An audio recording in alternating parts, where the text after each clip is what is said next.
Hello, and welcome to episode 39 of the Player 3 podcast. I'm your host, Luke Croft. Alongside me, we have, he can fix you a nice, delicious glass of Pepsi and steal your daughter's heart, ladies and gentlemen, Doug Martin.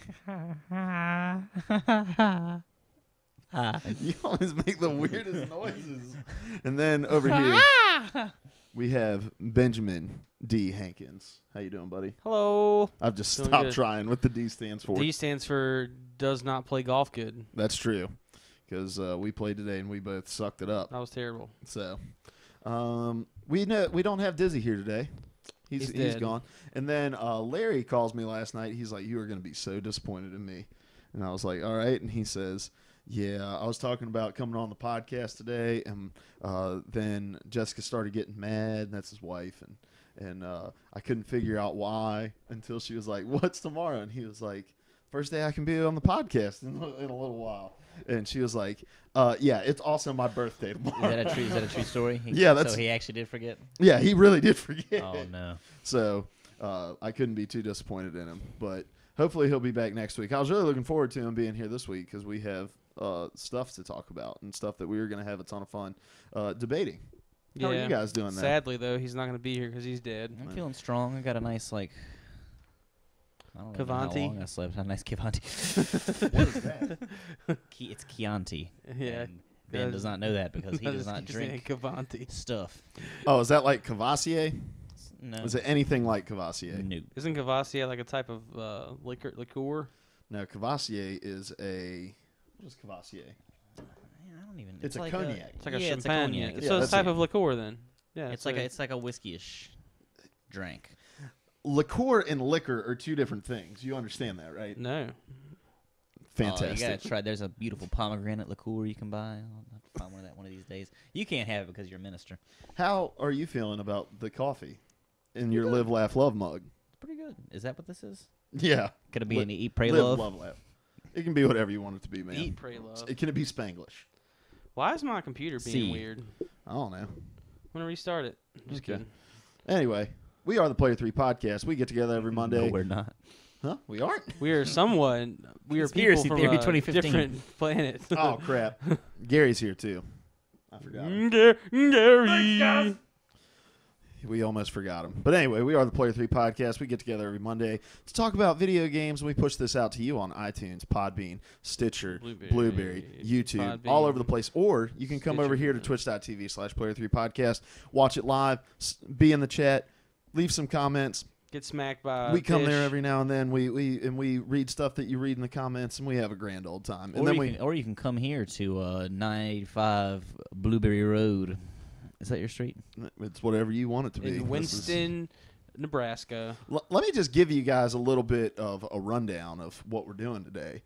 We're going to be talking some Halo 5. See, We're going to be talking about console sales numbers. Yeah, we are. We're going to be talking, let's see, what else are we going to be talking about? We're going to be talking about some VR stuff. give it to me. And we're going to be talking about Rocket League DLC. And then to finish it off, we're going to be talking about conspiracy theories. And I am very excited about it, guys. You guys ready to get this party started then? I Love Lucy was a hoax. What? I don't even want to Gary's pretend that conspiracy Gary theory. said that because you said that, Ben. That didn't make any sense. Don't try to pass off your bogus crap on Gary. It's conspiracy theory. Gary's a true blue dude. We'll get there momentarily, but let's get Okay. this week started like we get every week started with Over. the. It's been We a while. haven't said that in a while, yeah. Because it doesn't happen because we live stream. Let's get this party started like we get every week started with the releases of the week. Releases of the week. Clap, clap. Happy birthday, Jessica. All right.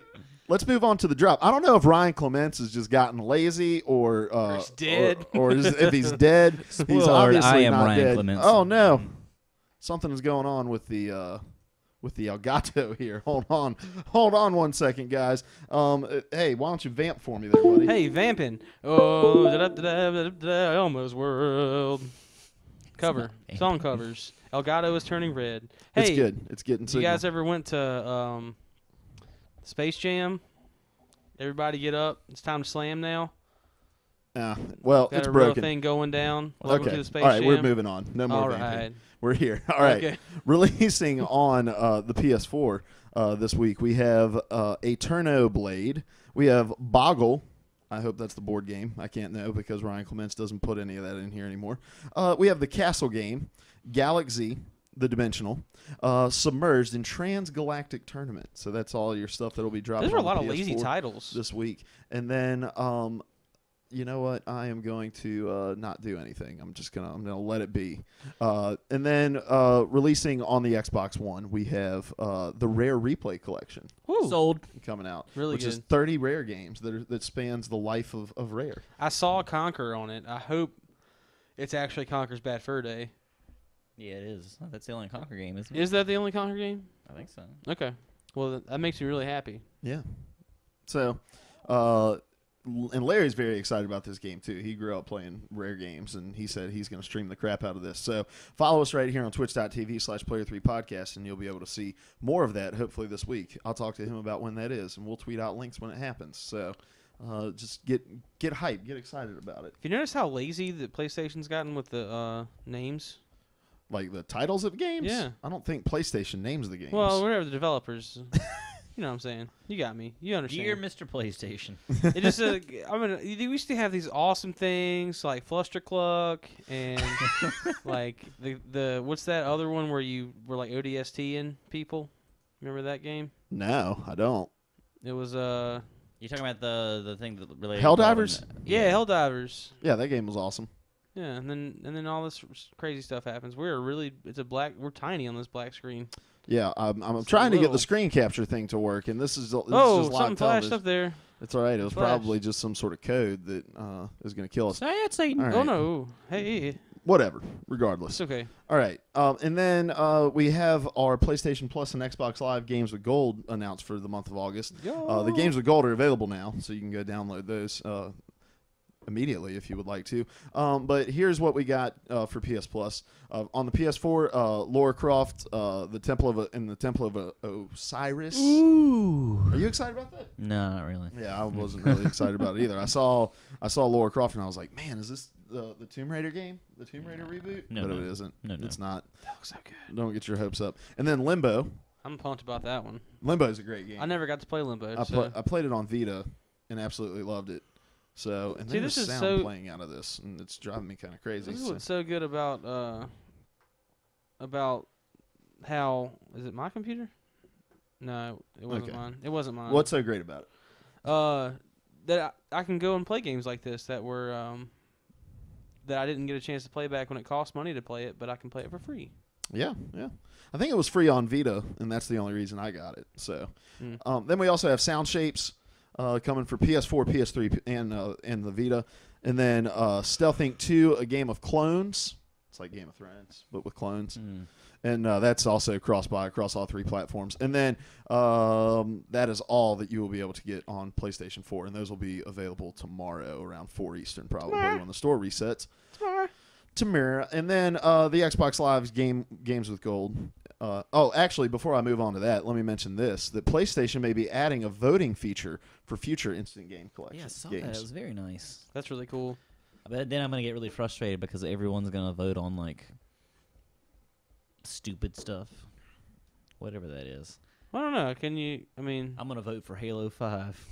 To be free on PlayStation. I wonder how- You I think wonder they'll if have a the- write-in No. system? No, I think how it's going to be is you're probably going to get 3 or 4 options, and then you can vote between those. See, I don't really care about that because I like the surprise that I get on the last Thursday of every month, or the Thursday before the store updates on the Tuesday. These games will be available, and you kind of get that surprise of what the game is going to be like when Rocket League was announced to be the PlayStation Plus title. you know what's gonna be funny? What's that? The illusion that everybody thinks they're gonna get from Because the electrical college chooses all of the games, right? well, not That's that, right. but the fact Conspiracy that 2015. they probably already have like 2 or 3 months worth of. We're gonna give this out for free next month anyway, so let's just let them vote on it to which one they want first. You're not actually getting more, That's why you should not vote. voting is for the weak.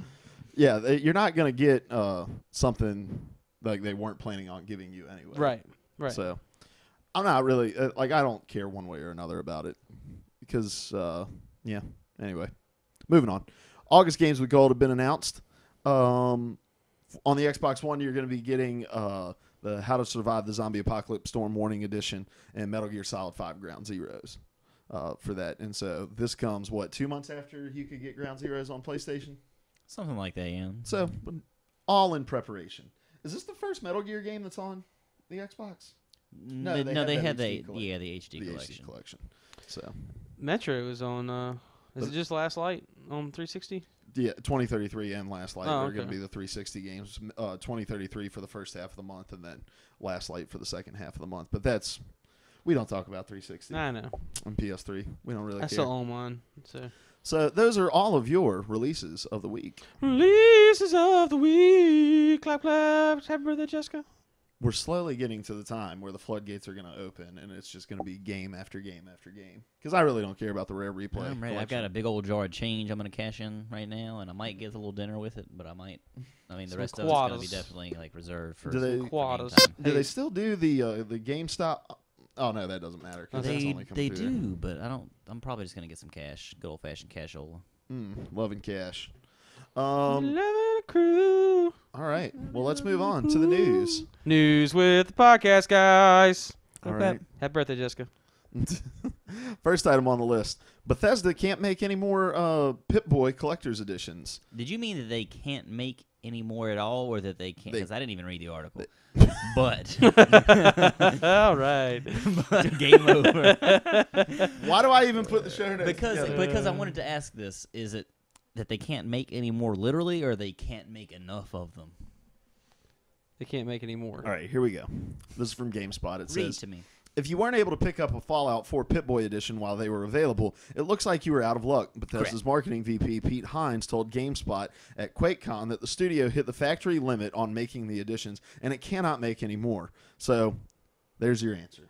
In the very first freaking paragraph of the article that was in the show notes days before we ever did the show. Let me help you out real quick, Seth. Though, if you're really, if you're really sad about this, don't be so sad. No, I really don't care. Let me help you out, because the only thing you're getting with this Pip-Boy is a thing that you can attach your phone in. Like, there's no actual screen to this thing. It's just a closure for your phone the app that you can use. That's awesome. You can make your own, though. There's no electronic parts that go with it. There's no anything. If you want to get crafty, you can create your own Pip-Boy. I ain't no crafter. Okay. Well, never mind then. Sorry for trying to make your day better. You're welcome. It also turns out nothing on the stream is working. With sub alerts not working, screen capture's not working. So not only can you not get the Pip-Boy Collector's Edition of Fallout 4, but nothing on our stream is working. Today's the worst. And Seth didn't read the freaking show notes. I yelled at him and made him cry. Wait, so the stream's not going? No, the stream's working. Okay. Stream is on. Stream is. We just can't see strong. when people join and stuff. Well, yeah, I'm getting emails, and so thank you guys for following. Sorry your name's not showing up, but okay. So you're disappointed about the Fallout 4 Pip-Boy edition? Not particularly. I just wanted to make a point. Oh. And by make a point, I mean just talk about it. Oh, okay, fantastic. Briefly, yeah. Yes, wonderful, wonderful. How do you feel about this, Ben? Did you pre-order? Because you really Nah, I was going to, and I really thought about it, but I just when they showed it, I got all hyped about it, but then I started thinking, I was like, well, there's no big deal to it. I'm gonna have it pretty much on my phone. Right. It's not like I need that piece of plastic to put my phone in. I'm never ever gonna wear that. Yes, you are. While I was playing, it'd be cool, and I could be like, ooh, let me check my Pip-Boy Exactly, that's what it's and for. fix stuff. It'd be really cool. Well, why don't you just get one of those workout wristbands and slide your phone into it? That's what I'm saying. It's the same thing. Speaking of all this, Exactly have you the seen the new same thing. Destiny PlayStation 4? Yes, and it looks That looks awesome. gorgeous. I'm real thinking about. Oh, gosh. I mean, I'm probably not gonna buy it. Talk about no pre-orders, and then you're gonna drop $400 on a special edition console. So I already broke. I broke my pack. I broke the pack this Oh, week. so now the floodgates are open. Yeah, so I Just- might as I'm well- pre-ordering I everything. might as well go ham. Are you pre-ordering Taken King to get that Suros package? I am. There we go. I probably will. Well, Ben never made that package. I've got to figure out what that is first, though, because if it's like You if get, it's like the old package, Well, you get like 5 different guns. what kind of guns? They're like new guns. It's Suros guns. It's a I mean, pulse and then rifle. It's not exotics. It's a pulse rifle and a Are they legendary? auto. I think they're legendary. Yeah. It's a Okay. pulse rifle, an auto rifle, and a scout rifle. No, it's a shotgun. It's a shotgun, a pulse rifle, and auto rifle, I think. They are some guns. It's a flashback to the episode where you talk for 20 minutes about all the statistics. They've got none of which were true. they've got some of them were. But exotic shards and everything. All that was true. There's an assault rifle that has a 28 bullet clip and an impact of 45. Mm-hmm. And you and I just shot ourselves. I work so hard on that information too. That's why I don't do crap anymore pre-show, because every time I come on the show with prepared stuff, you guys make fun of me. You just gotta make it juicy, man. You gotta spice it up. I tried to. I had like my sexy Seth voice going. You did not. And with a 28.5 bullet count, we have. Yeah, exactly. Oh, what's up, Titanium Girl 94 and Gerton and the J-Strom? We got a lot of people. It's a lady. Stop that. See, I'm so glad that Leanna doesn't come around anymore on this show. Because it got a little creepy, dude. Titanium Girl. Seth is probably going to really like you. He's probably going to do a lot of things to try to win your affection. Yeah, you will be mine. You're so freaking stupid. Oh, yes, I'm just popped up on the screen. Maybe Sub Alert is working. Who knows? Anyway, so I was gonna say something else here. Way far from Pit-Boy Fallout. Yeah, it's fine. But it also turns out that this game was basically done when it was announced, and this is according to an article at IGN. So I like that. We knew that Fallout 4 was coming, but it wasn't officially announced until a couple weeks before E3. And then they dropped the big bomb at E3. And it says, this is from Alex Osborne over at IGN, Fallout 4 is, quote, basically done, according to Bethesda marketing executive Pete Hines. And that's really all that I need to read about it. But you like this? Yeah, there are probably, like with the Destiny thing, there are probably a lot of cotton-headed ninny-mugginses. I thought you were saying something completely different. Out there. No, I'm not. That are like, well, if the game's already done, well, I want to have it in my hand right now. Like, this is a huge game. A big part of that article was talking about the developer who was, like, was it the director of the game? That made that quote? Yeah. I think it was the executive producer. Okay, well, whoever he was, he's like, I'm 400 hours into the game, and I'm still finding new stuff. And, like, the earlier that a game is done, the more time, and like, but it's not released yet, the more time that it can be tested and debugged and whatnot. And that, in a post-Assassin's Creed Unity age, that's a great thing. Like, we need these games to be done and thoroughly tested for a while, especially when they're this big and involve, and are just that in-depth. Yeah, and the article goes on and says, as such, it's too late for Bethesda Game Studio to add in any last-minute requests from fans. Right now, the studio is focused on making the game as bug-free and polished as possible before it releases this November. And I'm all about... I don't particularly mind when a game gets announced a little bit earlier than this. Like, this is kind of... You don't see this ever in the industry where they just come out and say, hey... Here's the announcement for the game. It's coming out in 5 months. Like, get excited about it. But I think this is what E3 should be for. Like, E3 needs to be about games that are coming before the next E3. Because even though it's supposed to be kind of like a trade show and an industry show, and it exists in that realm to an extent, like, it's a consumer show. It's becoming more and more of just a commercial, like a 5-day commercial for people to tune in and watch. And so if you're going to announce something huge like this, make sure it's at a place where we're not having to wait for 3 years sitting on our hands waiting for it to come to us. So I love sitting on my hands. Or make them all numb and tingly. Oh, gosh. I don't mind it. I like this because I'm kind of with you. I don't want to be like having to sit around and wait for development to happen after you've hyped it up and got it all big and awesome in my face. But also, like, there's a chance that you'll never get to see it. Sometimes some developers may be halfway through development, hype it up, and then take an eternity to get it out, or just have to cancel it altogether, i.e. Project Cars. I'm looking at you. Even though it's the Wii, so we don't really care a ton about the Wii. But, hey, whatever. Did we talk about that last week? Yeah. Oh, yeah. Didn't we? Yeah. Oh, okay. Sorry if we didn't, and I just burst your bubble, Wii fans. Yeah, and I mean, I guess with a game like this, it doesn't really need like a huge hype cycle to go through with it. Like, people heard Fallout 4 and they'd have bought it right there on the spot. Like, you don't need Right. They didn't need a ton of time. So, I mean, there's places for games like this that say, hey, we're coming out in 5 months, and when we announce it, it's basically done. But then I also understand the need for other games to take their time and, you know, build some hype behind the game. Something like No Man's Sky, where no one ever heard of it before. Like, they couldn't have announced and said, hey, we're coming out in 2 months, and people have been nearly as excited they are about it now with, you know, several months of gameplay videos and stuff like that. This isn't in our show notes yet. It wasn't in our show notes, but I just want to bring this up. I love this. I love when you do this 'cause I don't feel unprepared. Well, just mentioning No Man's Sky. It was IGN's first last month, and we did not get a release date at the end of it. Yeah, it's weird. Everyone was like 100% positive we were going to get a release date at the end of this thing, and then they did like an Ask Me Anything with Sean Murray, and they asked about the release date, and he's like, yeah, I can't really say anything about that, but we're going to announce it at some point, but I don't really know how soon. And I'm like, you spent a month pushing content for this game, and you can't even tell us when it's going to come out. Come on. Maybe the first big mistake that game has made. Let's see. Moving on. Oh, hang on. What? Oh. Sorry. You're having to do so many things right now.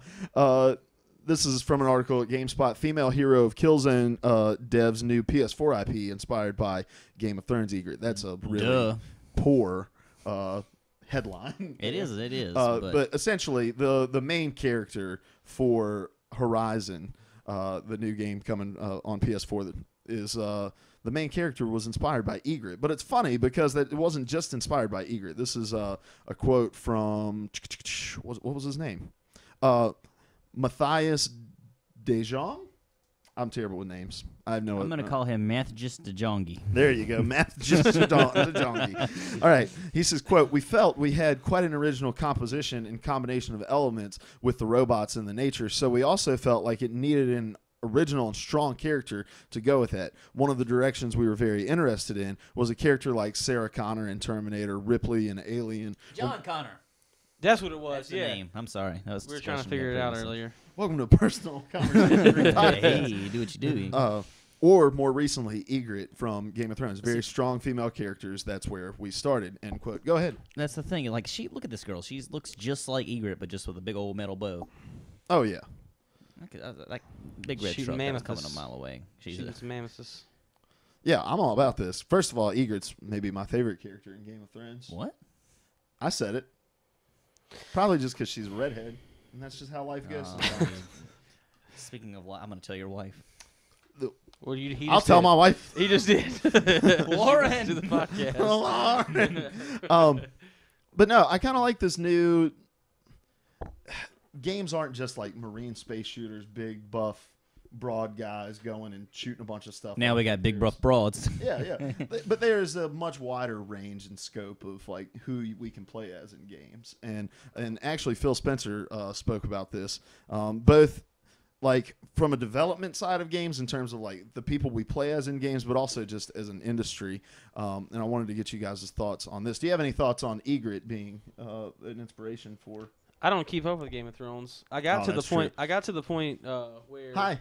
I got to the point. I was just talking about how Egret was my favorite character in Game of Thrones, and you could probably guess why. Because she's a redhead. Yeah. And then he was talking about when she like undid her like big fur robe, and then Yeah, I totally talked about that part in the caves, you know. got in the hot spring, Hello, and how he wishes it was he. And I'm only to the point where her and I only got to the point to where Jon Snow explored her. Where no man has gone before. Well, she'd been with other men. She admitted that. Yeah, it's very true. She a hoe bag. But she only loved John. That's right. But anyway, he penetrated her defenses.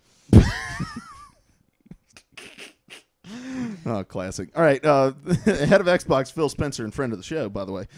Not really. We say that all the time like it's true. It's not true, but we're going to keep saying it. It will be. Anyway. There's no way we're ever going to not say it. That's true. Has spoken out on the subject of gender and racial diversity in the games industry. The topic came up in an interview with Edge about backwards compatibility in collections like Rare Replay. Spencer said backwards compatibility in classic game collections can help people see how far games have come and how far they still have to go. Quote, I think letting gamers understand the art form and how it progressed and getting to experience those things is critical for our industry. In the past, Xbox has had quite a traditional video game game image, all sports, broad shoulders, and guns. And so talking about just like the diversity that we have in games, and I think it's incredibly important, especially like in this world where more and more people want video games to be viewed less as an entertainment option and more as an art form.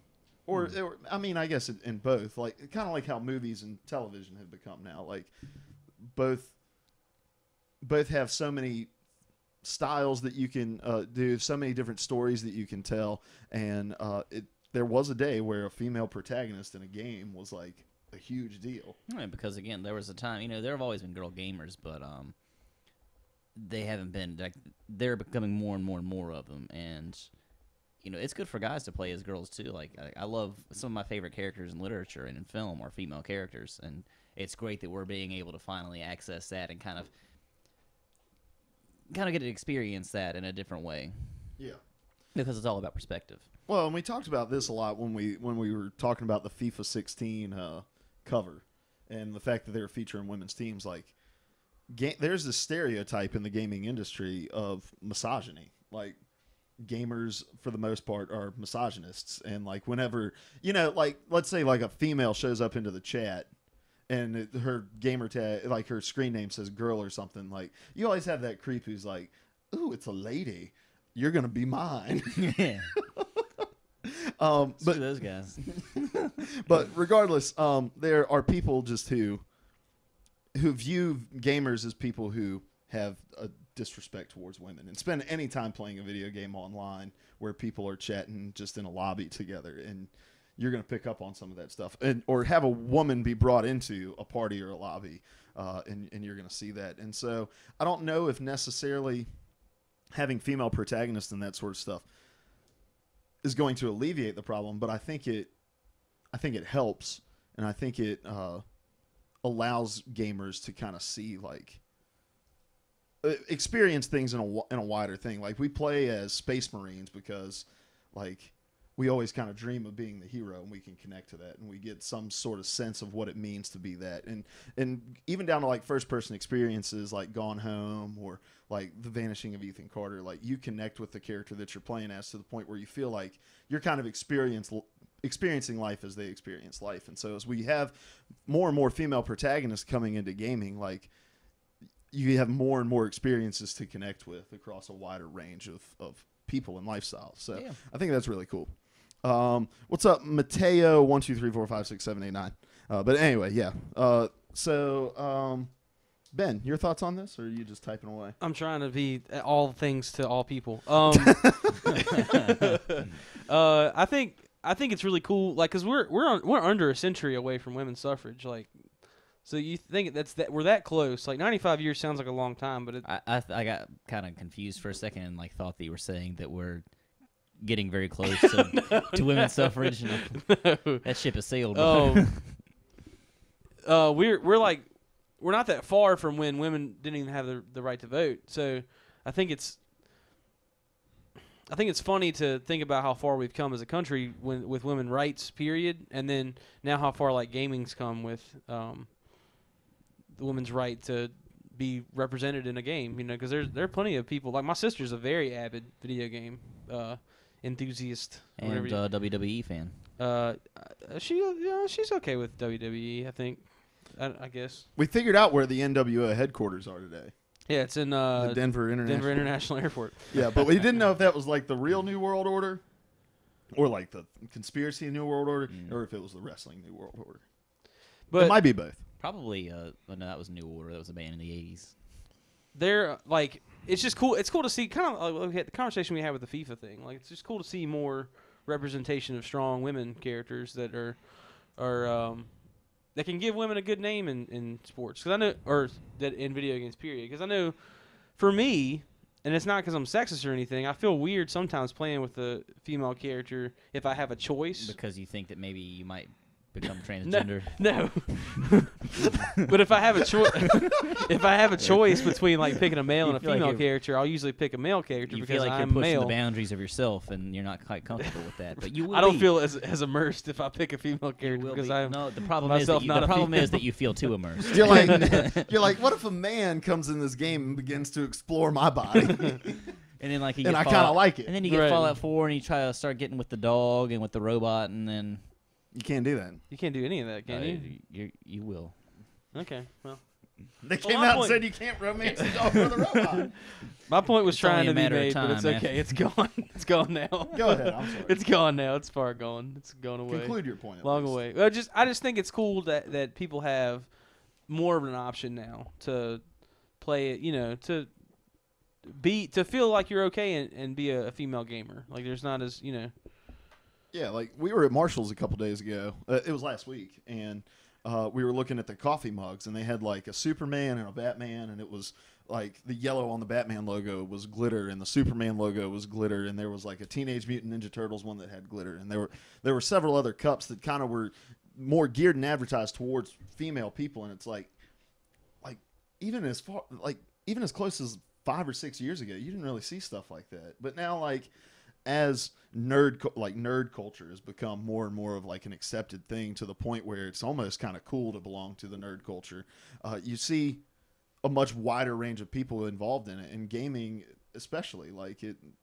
There's always, like you said, there's always been girl gamers, but now they're just more. It's more prevalent. Like you can see it more, and it continuing in that article from Phil Spencer, he starts to talk about diversity even in like the industry hirings of people, and how there's a lot of diversity among race and gender within that stuff. And like the head of 343 now is a woman, and she stands on stage and she talks about Halo. And we're living in a time like it would have been even as close as 5 or 6 years ago, a woman stepping on stage to talk about a shoot 'em up video game would have been jeered by the majority of gamer fans. And now we live in a time where she stands up and she gets just as much respect as a man standing up there, like it should be. Except where they botched the Master Chief Collection. But that's totally different. Neither here nor there. either here nor there. I hold you directly responsible because you're wrong.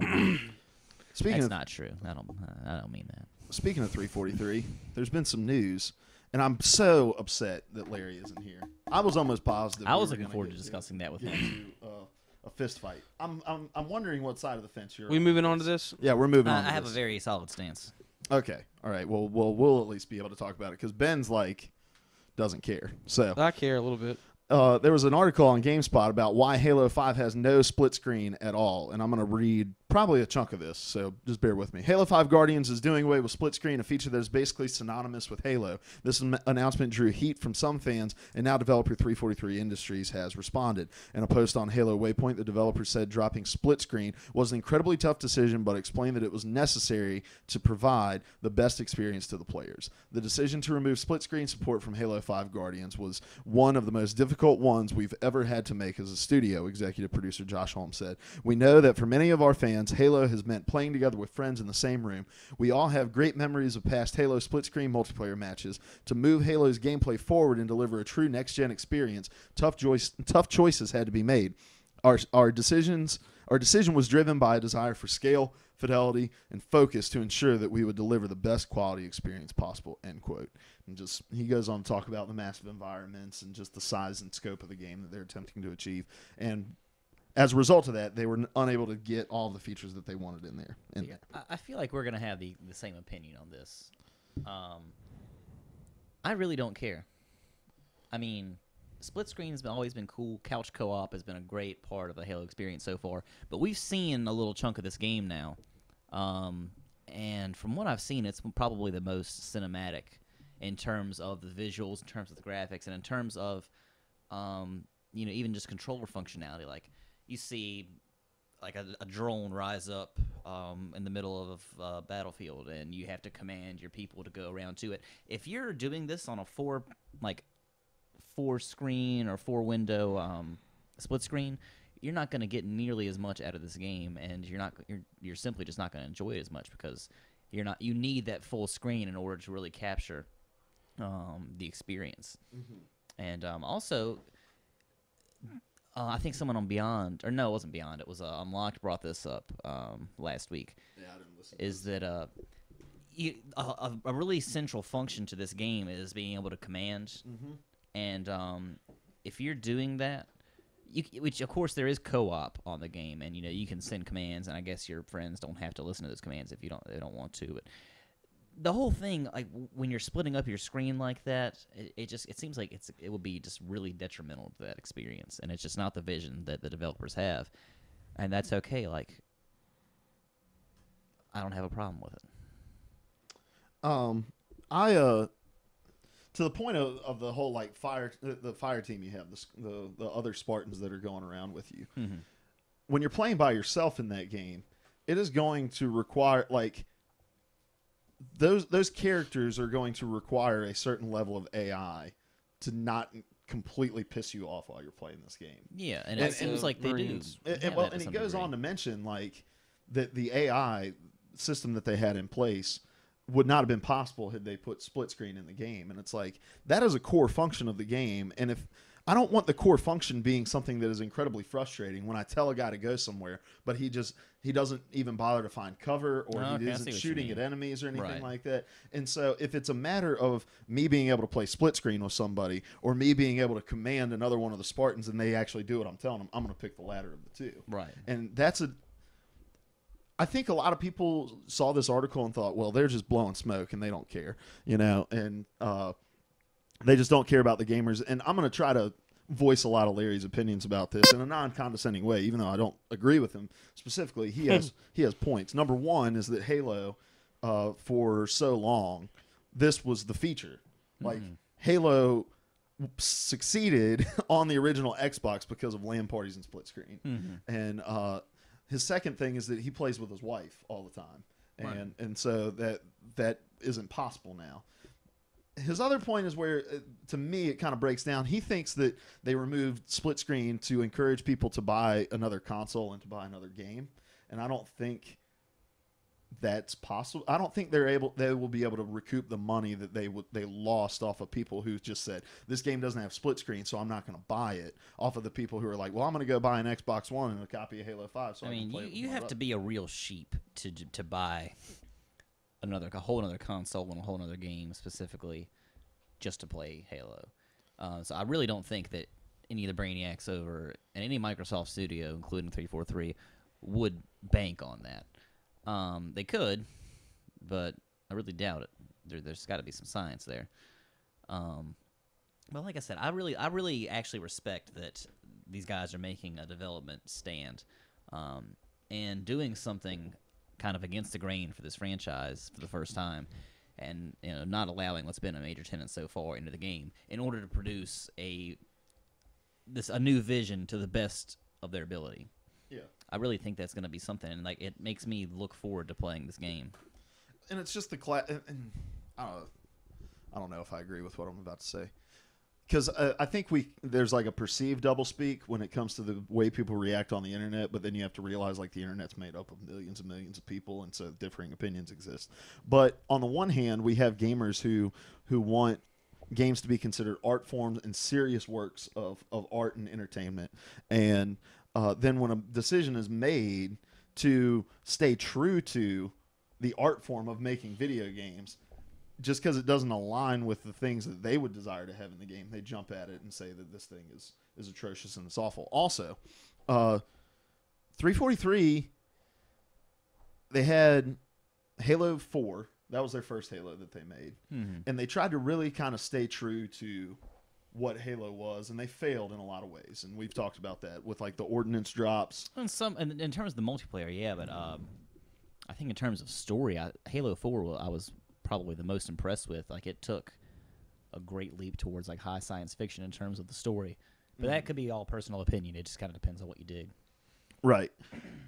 And then they did the Master Chief Collection, and that kind of bombed. Yeah. And so I think with this, they're like, okay, we're not Bungie. And so we're going to make decisions that maybe Bungie wouldn't have made, but we're going to start to set Halo on the Xbox One. We're going to set the course and let people know, like, this is 343's Halo now. It's not Bungie's anymore.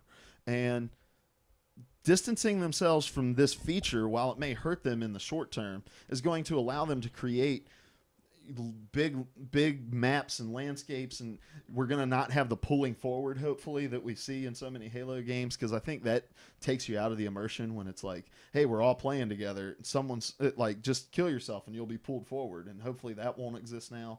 No, what they're saying is actually the respawning works a lot differently in this game. you're going to have like a revive system where kind of within the fire team where fire team members can go and revive you within a certain time or something like that. Oh, okay. And so it's not really like you die and you're waiting until the area is clear or something like that. Yeah. So I'm looking forward to that. That seems a lot better. Yeah. So, what are your thoughts, Ben? You've been silent over there. Yeah, I don't fall into really a big side of either camp. Like, I understand they have to make the change to make the game better. Like, they have to get rid of something in order for all the new stuff they want to do to stick. But I'm gonna miss a little bit of the split screen. But right now, there's nobody I really would play with just my on just my console. Like, my wife wouldn't play Halo with me. She has the opportunity now with Master Chief Collection. She just doesn't. So it's not a huge deal for me that they take it out. But it is kind of an iconic thing from Halo, so it's sad to see it go. But I'm all for change if it makes something better.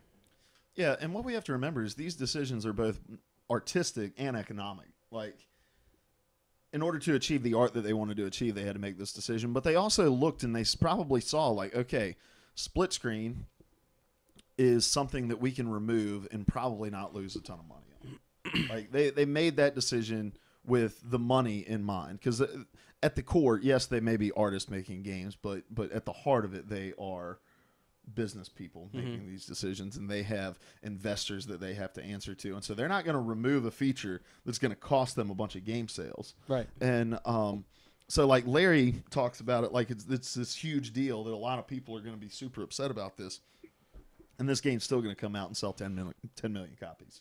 You know, like, I just think we're moving more and more away from, like, couch, like, come over to my house and play. Now the internet is, like, so much more prevalent. Like, all your friends have their own console. Everybody's got their own stuff to play together. And I know that doesn't feed directly into why they did this decision, but still, like, most games are always online, or they're, you know, you have the way to play with your friends in most situations, and that's because most of your friends have a console and most of your friends have internet connections, and that's how you're playing.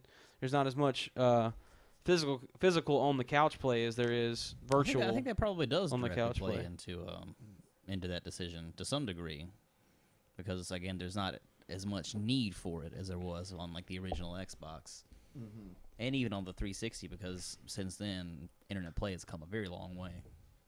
Yeah. So I don't think the sky is particularly falling like a lot of people try to react when these sorts of things happen. It's a design decision, and the reason that we get is the reason, I guess. We either have to accept that reason or we can continue to believe it's some sort of conspiracy to sell Xboxes or whatever. But I don't think that's possible. Like, I don't think there's going to be a bunch of people running out to buy a second Xbox One so that they can play in the same house with somebody. Right. Like, you just kind of suck it up and just deal with it and switch the controller off when you die. So just the carousel of progress. And I'm just so sad because it says Larry and Luke Battle of 2015. But Safula, no longer, and he no wasn't longer a even thing. All right, next item on the list. Speaking of console sales, friend of the show, Phil Spencer. Every time. Talks about how the PS4 and Xbox One sales defy the death of the console rhetoric that was taking place before this console generation started. So, let me get you guys' thoughts on this after I read this article that comes from GameSpot. It says, this is from Rob Crossley over at GameSpot. It says, the surge in popularity of both the Xbox One and PlayStation 4 shows the console business is still viable, according to the man in charge of Microsoft's games division. Skipping down, it says, quote, I have a lot of respect for the team at Sony and the success they have had with the PS4, and it's a great time for the console industry. I've said this a few times, but 4 years ago when I was sitting doing these interviews, it was, do people need consoles anymore? And isn't this just dead? Everybody's playing on their phone, and now you're looking at the PS4 having sold over, I don't remember their last number, but over 20 million, and we've sold a ton of Xbox Ones globally, more than we've sold 360s in the same period. We're both doing really well, and I think Nintendo has a plan for the future. I don't know what the NX is, but it's great just to see the business really doing well, end quote. And I don't even think we have to go as far back as 4 years. Like, right before these consoles launched in 2013, it was like, this is the make or break time for consoles, and everyone's going to be playing on their phones and on handhelds. Like, there's no need for consoles anymore because people don't want to sit in front of their TV and play games.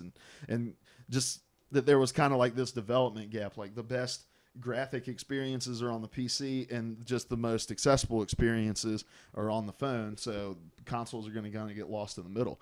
But according to a report earlier this week, Sony sold over 25.3 million units, and Xbox, I think, has surpassed like 12 or 13 million units sold globally. And it's just very, very clear that consoles are still a very viable option. Mm-hmm. Your thoughts, Ben? I think it's, I don't know. I think to say everything's getting progressively better with the consoles. Like, you look back at what we've had the last 3 generations, and we thought, I know I did back in PS2 era, that, man, this is like the best it can get. Like, you can't get any better than this.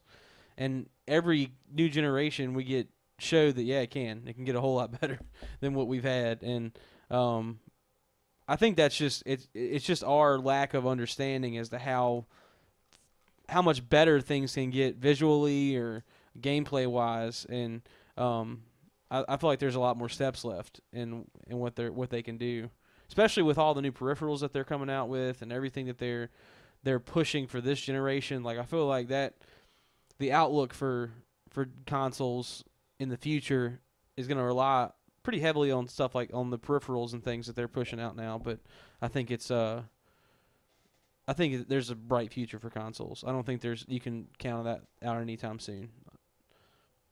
I'd say at least another 15, 20 years we'd have consoles. Seth? I agree. I really don't think they're ever going away. And if they do, it's just because our brains are made out of metal. In the future. Science. Our consciousness are uploaded online. We're all on the cloud. Well, I remember, let's see, Bluebonic says consoles will have virtual reality in the next year. And that's true. Project Morpheus is probably coming out next year. And I do think that has a lot to. I think that's going to aid in the success of consoles going forward, and just the more and more technologically advanced all of these different experiences that we can have are, the more and more consoles are going to appeal to people who aren't necessarily gamers. People who want to take travel experiences or historical experiences or scientific experiences or other educational kind of experiences through virtual reality are going to be able to achieve those things. And the vehicle for doing those things is going to be through consoles. And that's going to be really, really cool. And but I don't know if it's that I didn't believe the rhetoric because I really saw like a strong future for consoles, or if it was just because I like to game on consoles and I don't want to see it going anywhere. Right. But we're skipping down in the show notes a little bit, but let's just talk about Sony selling 25.3 million consoles worldwide in under 2 years, and just how insane that is. Like, they are on pace. I don't know if they'll reach it because I don't know if this console generation is going to be as long as the PlayStation 2's console generation was, but they are on pace to be the top-selling console since the PlayStation 2. And I think the PlayStation 2 sold something like 130 million or something like that in their console life. But you would argue that the console universe right now is stronger than it's ever been. And there's more competition, and there's more games, and there's better games, and there's more that you can do on your consoles. They aren't just games. People use them for Netflix and for surfing the internet, and the Xbox is able to do all these different entertainment options. And the Kinect, even though it bombed, has so much usefulness and for the people that do own them. And like, the consoles understood that, like, we're not going to be able to compete with the PC in terms of what we can do technologically, but we can compete with PCs in terms of what we can do functionally. And also, I don't want to sit down at a desk in a computer chair to play video games. I want to sit on my couch and look at my TV and play on that, you know. And I think there are a lot of people like us that exist. Obviously, 25 million that have bought the PlayStation, the 13 million that have bought Xboxes, and now the 10 million that have bought Wii U's. Like, people want to play on consoles and play with controllers and not mouse and keyboard, and I think that's all right. What's up, Kier and Patton? Make sure you hit that follow button. But let me ask you this now. We have this console generation. It's going really, really strong. We probably have another 5, 6, 7 years until the next console generation comes out, the PlayStation 5, the Xbox One, 2. How many years? Probably another 5, 6, 7. Okay, cool. And then the NX obviously coming much, much sooner than that. What do you feel like we're going to see moving on in the future with the next generation of consoles? Like, obviously, consoles are succeeding because they continue to make decisions that make them relevant. How do you think they're going to stay relevant, or do you think they really have to change anything?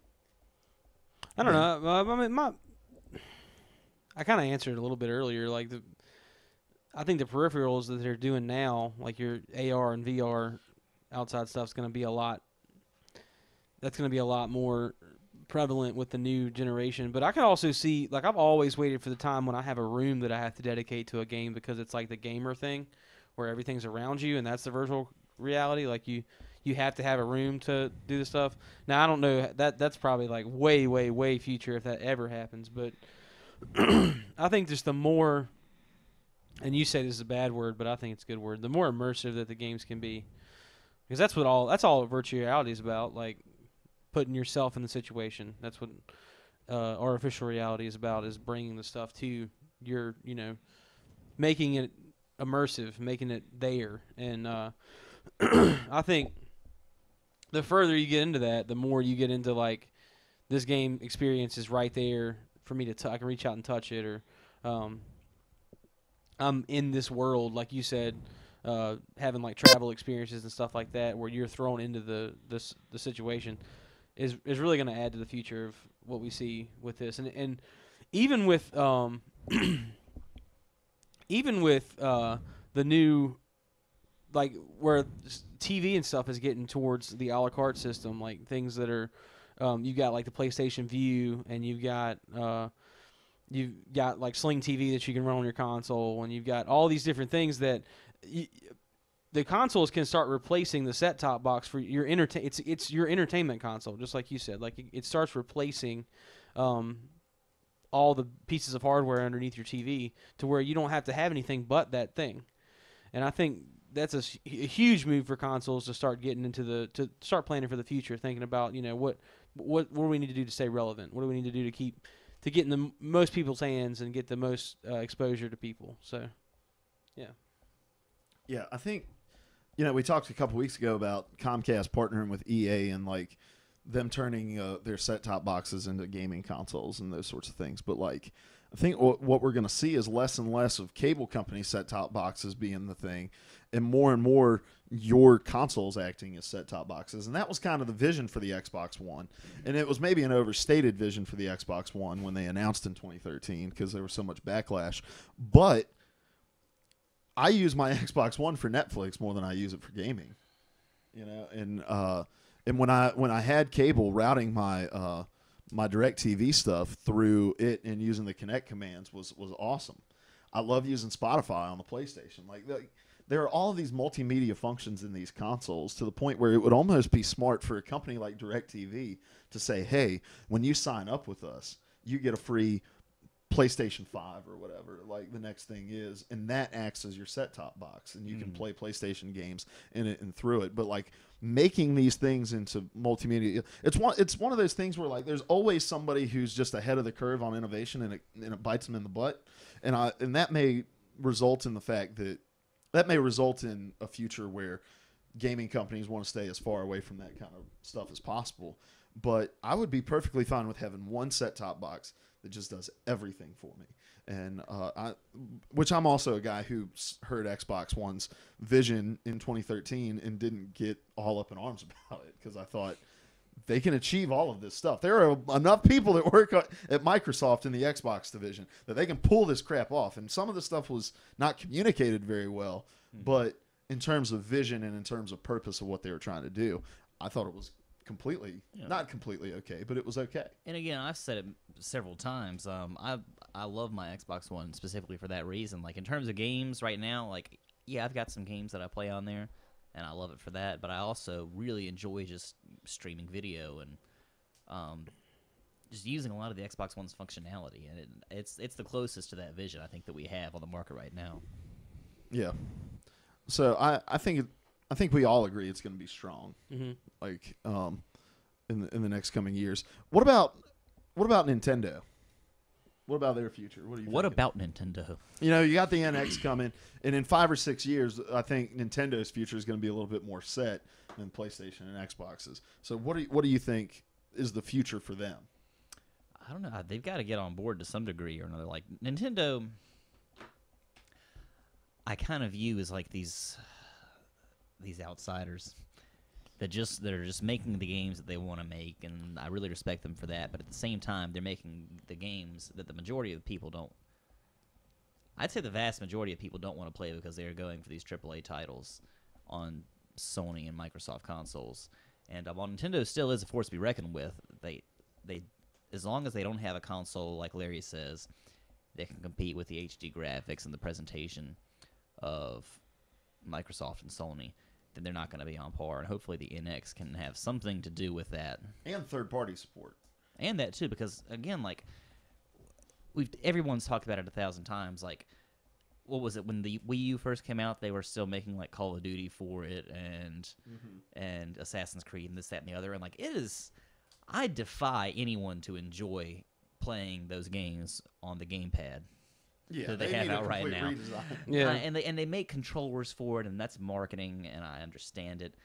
But even like their most gamey controller can't compete with the ergonomics of like a PS4 controller or an Xbox One controller. It's just they're not in the game, and they haven't been since the Wii release. However, the battery life on that controller is ridiculous. Is it? Well, it's got to have something going for I it. haven't charged it since I got it. Really? I don't know if there's just like a little hamster. But I in mean, it how that- much time have you actually? I mean, I would have had to charge the PlayStation 4 controller. Does it run on a charge or yeah. on bed? Okay. No, on okay. a charge. On a charge. But for me, like Nintendo's future is dependent on a couple things. It's dependent, number one, on the third-party support. And if it can't get the third-party support, it's going to have to be something that's just incredibly innovative, but not innovative like the Wii was innovative. The Wii was innovative in like a flash-in-the-pan kind of thing, where they sold a lot of Wiis in a very short amount of time, but it had very little staying power, and it had very little attachment rate in terms of software. Like, people bought the consoles, but they spent all of their time playing the packaged-in Wii Sports. They played nothing else on the thing. Like, and you make up your money in software sales. Like, you don't make money in hardware sales. I looked up for the Halo conversation about how much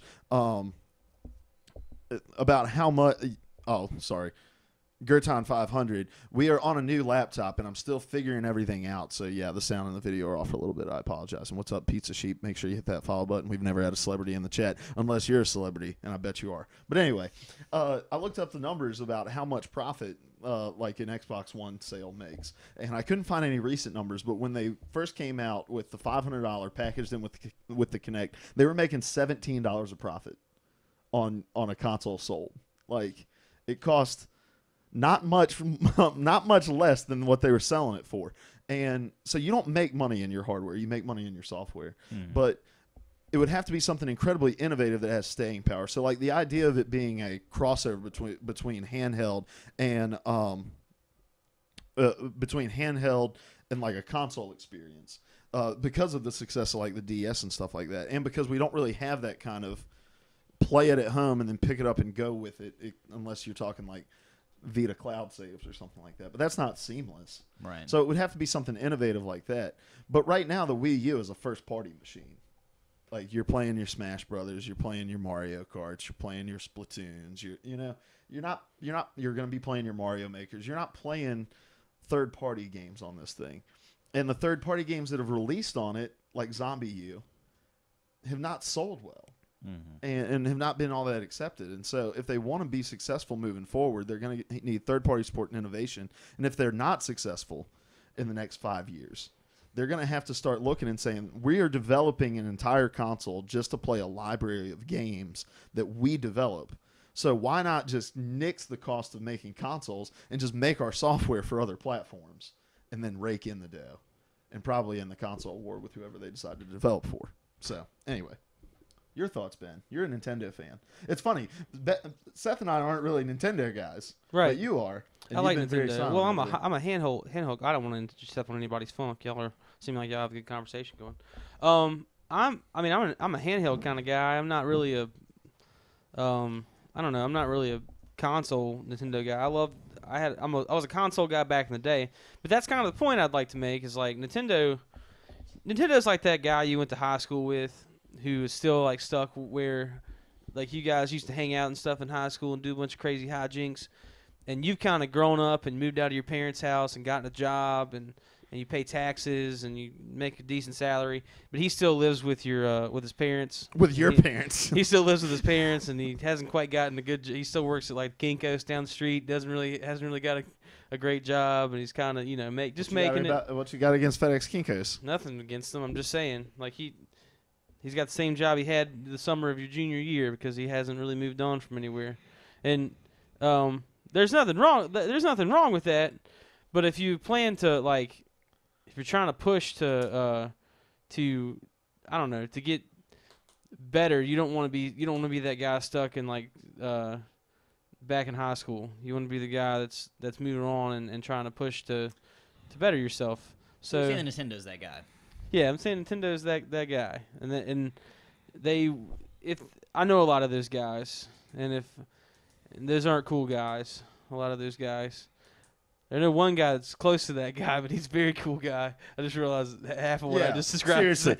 He's like that guy in high school that like works at like a seafood restaurant, living in his parents' basement, just smoking Marlboro Reds.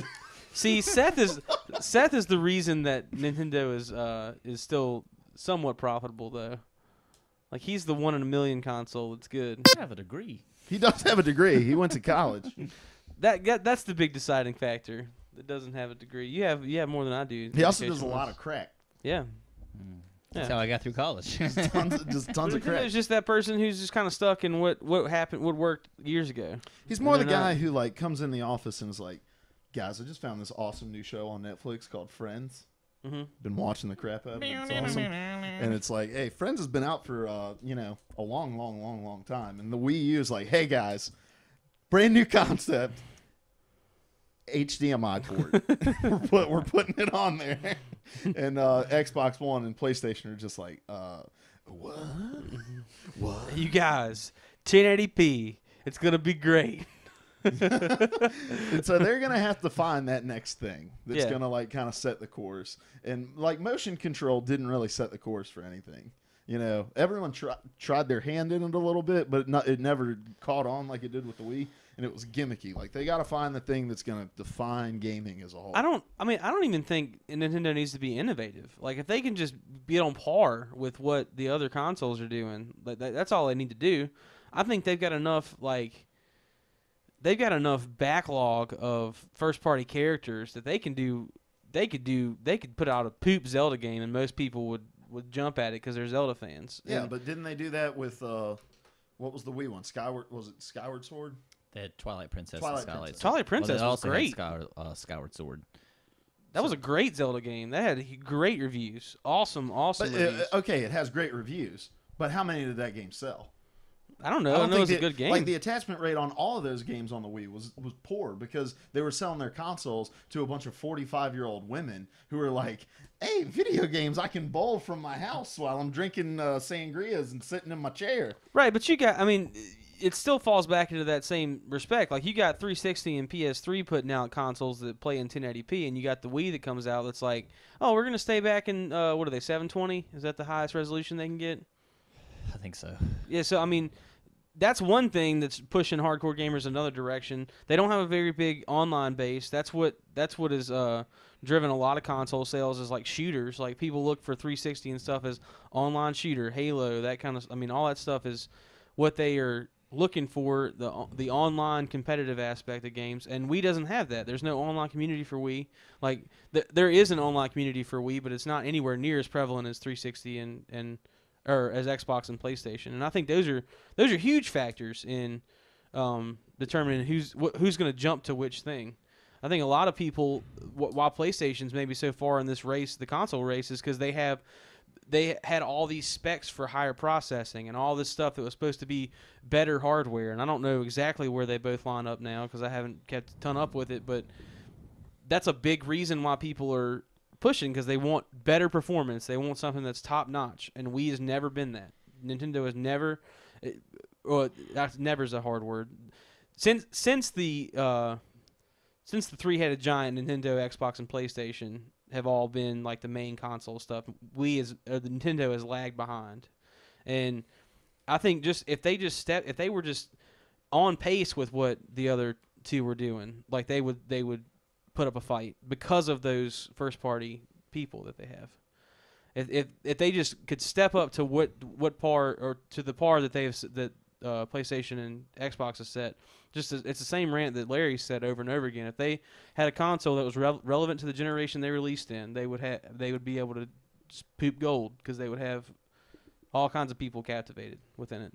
But one of the problems with that is that most of their first party releases are very cartoonish games, and like you can have Mario Kart in 1080p like they do on the Wii U, but it's not going to be as impressive as like seeing the wrinkles in Joel's skin as he's speaking to Ellie on The Last of Us Remastered on the PlayStation 4.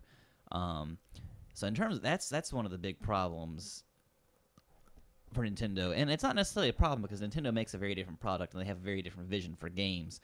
But there's just something about such an antiquated interface and an antiquated, not necessarily antiquated, that's the wrong word, but their vision is very set, and that it would be bad to get away from like Mario and things like that. Like there's no way that they would ever sell a console without Zelda and Mario and things like that. But it's just a matter of figuring out a way to still incorporate that and have that as like a major tenet of their vision, but also open up something to a lot more third parties. And it's just kind of finding a balance between those two things. I just think, well, go ahead. I'm sorry. I was just gonna say, like, I don't really know if being able to make some like super next gen Zelda game is gonna sell that many more consoles, because the people that are willing to buy a console to play a Zelda game have bought the Wii U. The people who are willing to buy a console to play the latest Mario Kart or the latest Smash Brothers are people who have already bought the Wii U, and that's just a little over 10 million people globally. Like, so I don't know if necessarily making it more graphically appealing or bigger worlds or anything like that is going to sell more consoles in and of itself. Like it's got to have more things that attract people, that because the people buying Wii U's are the people that are Mario fans and Zelda fans and those sorts of fans, and you got to draw in people who are not those kinds of fans to become those fans. Right. So, because that's a big reason why I bring up the internet support, like why I bring up the online community, because you don't have that. Like you can't turn to Wii and say, hey, unless you have all your friends get a Wii U, like there's no way to turn to this community and say, hey, we are we're the system to play shooters on. Like that's not, you're never going to get that. And I guarantee you a huge chunk of console sales come from shooters. From just shooters. People who they pick their console based off of which console they're gonna play their shooter on. Because just the software sales for those games point to that. Like, you have people that are looking for consoles to play like those Last of Us games, and there are a lot of people who do that. But I feel like if they're gonna search out a way to be the most prevalent in the new generation, it's beef up their online community. Because like we're talking about back when we're back in the conversation of why they're getting rid of split screen and Halo. Like nobody really play. Like I think the Nintendo is so focused on party games. Like you look at like Mario Party, you look at like the Scene It thing they had back when. You look at like Smash Brothers, Mario Kart, Monopoly, that kind of stuff. And if they could get to the point of an experiential game. Did you just throw Monopoly? Yeah, they got Monopoly on there. You just went Smash Brothers, Mario Kart, Monopoly, Hannah Montana the movie, the game, huge games, guys. But those are all like games that you play with people in your house, and games have moved so far from that being the main draw of a console. Yeah, gaming's just bigger than that now. Right, it's so much about like I'm going to play with somebody in Europe. Like, who's the guy we were playing with the other night on Destiny? Is he from Illinois? Is that what you said? Yeah, Ryan. From Iowa or Illinois or something. And, like, like that's the thing. Like you're making connections with people all over the place, and to constrict yourself to just this small area of people is ludicrous. Like you can't expect to be successful and live in that thing. And I think the delinquent. Go ahead. Go ahead. You the got delinquent brought up a great point. Like. Just read it. Nintendo this is the delinquent. Nintendo mucked up their online community, having to memorize these long 15-digit friendship codes on the Wii. It was terrible, and you had to manually input each code as it was such a pain. And that's so true. Like even like my DS, I tried to get on here and put in like I don't have any idea what my friend code is, and people on here that play Pokemon that watch us are looking for telling me about stuff on the Wii, and I want to add you guys on my DS, but I have I have to have my DS right in front of me to give you my friend code. I don't have it, and there's I think that's such a weird system. Like what I should be able to search out your name just like Xbox and PlayStation do to find you and add you. Like there's no reason why that shouldn't happen. You can't duplicate your username. I've tried.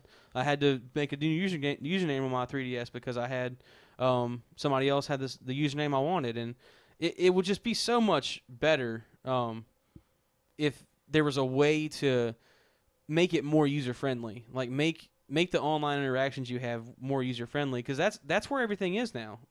Everything is online, and if you can't win that fight, then you're not going to win any other fight. Well, and it's part of like Nintendo's whole we're a family console. Like we wanted to do friendship codes because we don't want you to be able to make something crazy and disgusting as your username, and so like and people see that. We don't want to add voice chat because we don't want you to have like the ability to cuss people out or whatever. And like they're so afraid of not being a family centric console rather than just like beefing up parental controls maybe on these consoles and allowing gamers to enjoy the things that have just been commonplace in consoles for the last 12 years, like party chat and like having your own gamer tag and those sorts of things. The delinquent also made a really good point up here about. Well, he made a point I wanted to respond to. He says Nintendo are the unrivaled supreme ruler of the handheld market. I think that's true in terms of sales, but it's fading as the power of the Nintendo DS is becoming subpar. Like they're going to have to come up with something more powerful soon. So in that regard, this is where he continues. So in that regard, they can stay afloat from that alone. Yeah, mobile app games are popular, but they have yet to put a serious dent in Nintendo's handheld legacy for the past 3 decades. That is a point that I want to bring out what we talked about a few months ago with them entering into the mobile game market. We haven't seen what they're going to do with that yet, but I think Nintendo sees the writing on the wall that like, hey, these next 5 years, we are on the precipice of change, and something's going to happen, and we need a safety net if something happens in our console market. And that safety net is the mobile with DNA, the partnership that they made. Like, they know they can make a killing of money putting Mario, putting Zelda, putting all of these old school Nintendo games on the mobile platform. So I think they're starting to see, like, we're not going to be able to keep up necessarily just by selling handheld hardware. We need to get our games on the handhelds that almost everyone in this country owns and across the world, and that's smartphones. So we were on that for a long time. So you ready to move on? Yeah, sure. You ready to move on? Well, let's go. All right. No Man's Sky dev hints that the game may have VR support in the future. That'd be cool. We'll drive a little spaceship around. Yeah, Sean Murray, basically in an interview, I'm not going to read all this. He just said he doesn't know how much he can say about VR, and a lot of people heard that and read into it that like they're maybe in the discussion for it or already developing for it, or at some point in the future we will see No Man's Sky virtual reality. And my questions to you is, can you think of a more perfect game to go on virtual reality than No Man's Sky? There are a lot. Like any of these first-person experiences, like No Man's Sky. I love. Ethan Carter. It's been discussed a lot. Like the idea of doing something like that, kind of with that weird fiction-y experience in the first person again. Things that aren't really like attack centric and things like that, just kind of like where you're exploring. I think that gameplay lends itself really well to the VR experience. I'm sure that everyone's gone to the Rapture will be another experience like that, and Slender the Arrival. If PT, were to have made it and still been on the PlayStation Store and were somehow integrated into, or like if in an wild speculation, in another world where we were in a world where Silent Hills was a reality, and came out, like it would be so freaking great, so freaking great if like on the disc there was like a bonus feature where you could go back and play the demo of PT with VR support, and I would crap my pants daily, literally daily. When that ghost, whatever her name was it Mary? Lisa. I go around the corner, or like I turn around and she's right there, and she just kind of looks over at me and flies. I'm getting chills right now thinking about that. You got one big goosebump down there. That's my peeper. Oh man, I love the idea of No Man's Sky. Yeah, I think it's gonna be. I think that would be great. Like a great. It's so exploration centric is the thing. Like that's so awesome. Like even if there is a combat mechanic in a game, as long as it's the majority exploration and I can just go around and kind of experience this world. Well, it's got to be done right if it's gonna be like I just imagine like what is it, Wii Sports, where you're trying to bowl, the Wii thing when you're bowling and it doesn't really pick up everything. Yeah. Like virtual reality, I know it's going to be a lot more. The input's going to be a lot better, but if I got to fight a lot, input lag's going to suck if you're having to deal with that. But even if it's just I'm holding a controller with a headset on, playing No Man's Sky, and you're getting everything. You're getting the exploration and the mining and the crafting and the minecrafting. Not minecrafting, but the flying of the ships and then the combat. Like you're getting a little taste of everything. Flying would be the coolest thing in VR, in my opinion. Is that first moment of coming into the atmosphere of a new world and taking it in as like everything's going by you real fast. I'm all about that. Like I read that and I was like, that would maybe get me into Project Morpheus more. Is being able to play No Man's Sky. But the problem with that is, if No Man's Sky is out for 7 months before Project Morpheus hits the market, nobody's going to care about VR support for that game, except for people who are just like super into it. Yeah. Like the magic. What's the word I'm looking for? The Seths. That's it. No, just like the mystique of that game will wear off after 7 months when we start to figure out, like, okay, we're kind of maybe seeing the same animals over and over again, or the same color palette over and over again. So, like, if they want this to be something that can move Project Morpheus in the right direction, it's going to have to be something that No Man's Sky releases maybe alongside of it. And if that was the plan all along, I don't know. That means it's still a long way away, and I'd be kind of upset about that. But I don't think it would matter if it's like, hey, we'll drop VR support for this game 7 months after we release it when Project Morpheus hits the market. But anyway. Yeah. Are there any existing IPs that? Well, did we already kind of cover that? We all kind of said player. I guess so. Yeah. Like first person stuff. You have some written down here, so I'm gonna let you talk. Well, it's all first person stuff like Skyrim and Fallout, stuff like that. Like there's all that minus the text boxes. If there's a way that you could just say stuff and the NPCs would hear you. Well, that'll be a way to get like Connect functionality in, is like being able to use voice commands of those voice boxes and you know, whatnot, which would probably be very difficult. But I mean, those would be cool because it's just you're in that world. Like I just love getting thrown into that, like in that world. But yeah, I can't think of anything more appropriate. Well, like even in a game like that, rather than having text box, because the thing about like the text boxes in Fallout, or I don't know about Skyrim as much, but they're pretty much the same. But what you see in the text box isn't necessarily like what you're gonna say. Right. It's just kind of the gist of what you're about to say. So if they would just have like, all right, my aggressive response is triangle, my charisma response is circle, my passive response is that, and that way. I don't have to necessarily read how I'm going to respond, because that may not even be the way that I respond. But it's not mucking up the screen and taking me out of the experience. It's just on my controller, and I can hit the button, and I know that, like, okay, I hit circle, so that's going to be me trying to use my charisma to get out of it, and that's okay. I wonder how the controller is going to work when you're playing the game. Like, I know I can look. I don't have to like look at the controller every time I hit a button, but I just think like being in that. Do you ever have to? I don't really ever have to. Okay, no, I was just, sometimes I just forget where the square button is, and I just. But if you going down. if you did, like, there's no like, you'd have to. You couldn't just look down really quick. You'd have to. I don't think anyone has ever forgotten where this. Like, No, I don't think so either. But I'm just. If you've been playing I'm long trying to enough, be devil's advocate. if you've been playing long enough to be interested in VR, you know where all the buttons are on the controller. Yeah. All right, next item on the list. This is from Game Informer. EA outperforms expectations in first fiscal quarter as digital becomes majority of revenue. This is very interesting to me. EA has shared its first quarter fiscal year 2016 earnings. So this is, I think, April, May, June. Which is full of good news for investors. While revenue wasn't as strong as the same period last year, the company exceeded sales expectations for the quarter. Total net revenue fell slightly from $1.21 billion to $1.2 billion. Oh, God. Oh, no. We lost $10 million. Net income rose from $335 million to $442 million year over year. Digital revenues continue to grow, and for EA, they were up $87 million compared to the same quarter last year. Digital accounted for nearly 52%, up from 44% last year. So, yeah, very interesting to me. Mm-hmm. What do you take from this, Ben?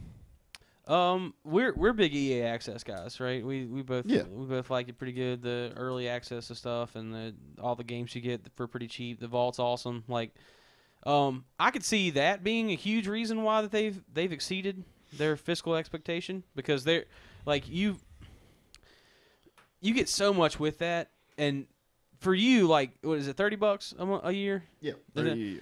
That doesn't seem like a lot when you're paying it. But it's kind of like how like game apps work. It's only $1 when you buy it, but your dollar multiplied by how many millions of people buy that app, it ends up being a ridiculous amount of money. Like, you end up in the millions.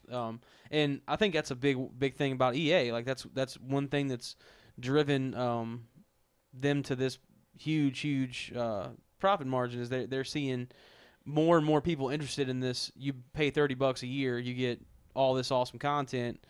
That doesn't sound like a lot to you, but if we get like 1 billion of you guys to do that, then you've got a good chunk of money there.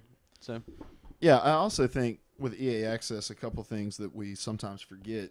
We always think about the vault when we think about EA Access, and it's definitely the coolest part of it. But I would love to see the number of digital sales on PlayStation 4 and the digital sales on Xbox One, and because I imagine Xbox One's is way higher because of the discount, the certain percentage discount that you get through EA Access. So, like, when I get, Madden 16 and I'm playing it in my 5 days early access, I can buy that game for like $52, like much cheaper than I can buy it anywhere else, and play it from there, like, and just continue my season and all that stuff. But also, what this has allowed people to do is get more and more into the games that have Ultimate Team stuff. FIFA and Madden being the two that come to mind. So, like, you can kind of start early. You put FIFA 15 in the vault, and people that wouldn't normally play FIFA pick up FIFA, get into Ultimate Team, even if they're buying a couple packs of cards. Like, that's money that EA would not have seen before. Like, right. It's just a brilliant thing. And I think what we're going to eventually see is EA moving to a more free-to-play kind of model with those Ultimate Team games. Microtransactions. Where it's, hey, we'll let you play Madden Ultimate Team. You're not going to get franchise. You're not going to get all of these things. You have to buy the game to get those. But if we have Madden Ultimate Team, you download that for free, and we're going to make up the profits off of what you're going to spend on Ultimate Team, and just get people introduced to the product. And EA Access is kind of the stepping stone to that, I think. And that's all wild speculation, pure conjecture.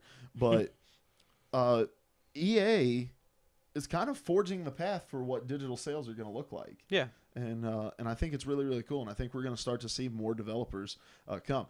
Let me ask you this, and this is just an off-the-cuff question, and both of you can answer this. Looking at the EA Access model, do you think there is another developer or another publisher that could come in and say, hey, we're going to do something similar to this? And if so, who do you think that could be? I don't know, because EA is sort of, not that it's the best thing ever, but it's sort of on a tier by itself in terms of how large it is and how many sort of genres and studios it covers and publishes. I don't know. I could see someone like Ubisoft did. I was gonna Oh, say that. yeah. Yeah. Okay. Well, I'm just agree with you. Yeah. Yeah, especially because of the range of games that they have. You know, you have like the Ubi Art games that come out, and they're $20-$25 to play, and then you've got your Assassin's Creeds and your AAA titles, yeah. Yeah, all the Tom Clancy stuff comes out. That's Ubisoft, you Right. know. And so, but I do think it would need to be something that has like a strong annualization lineup as well. And I don't know if Ubisoft has that. Are there any others you can think of? That's what I've been trying to think about. Because could Activision do it?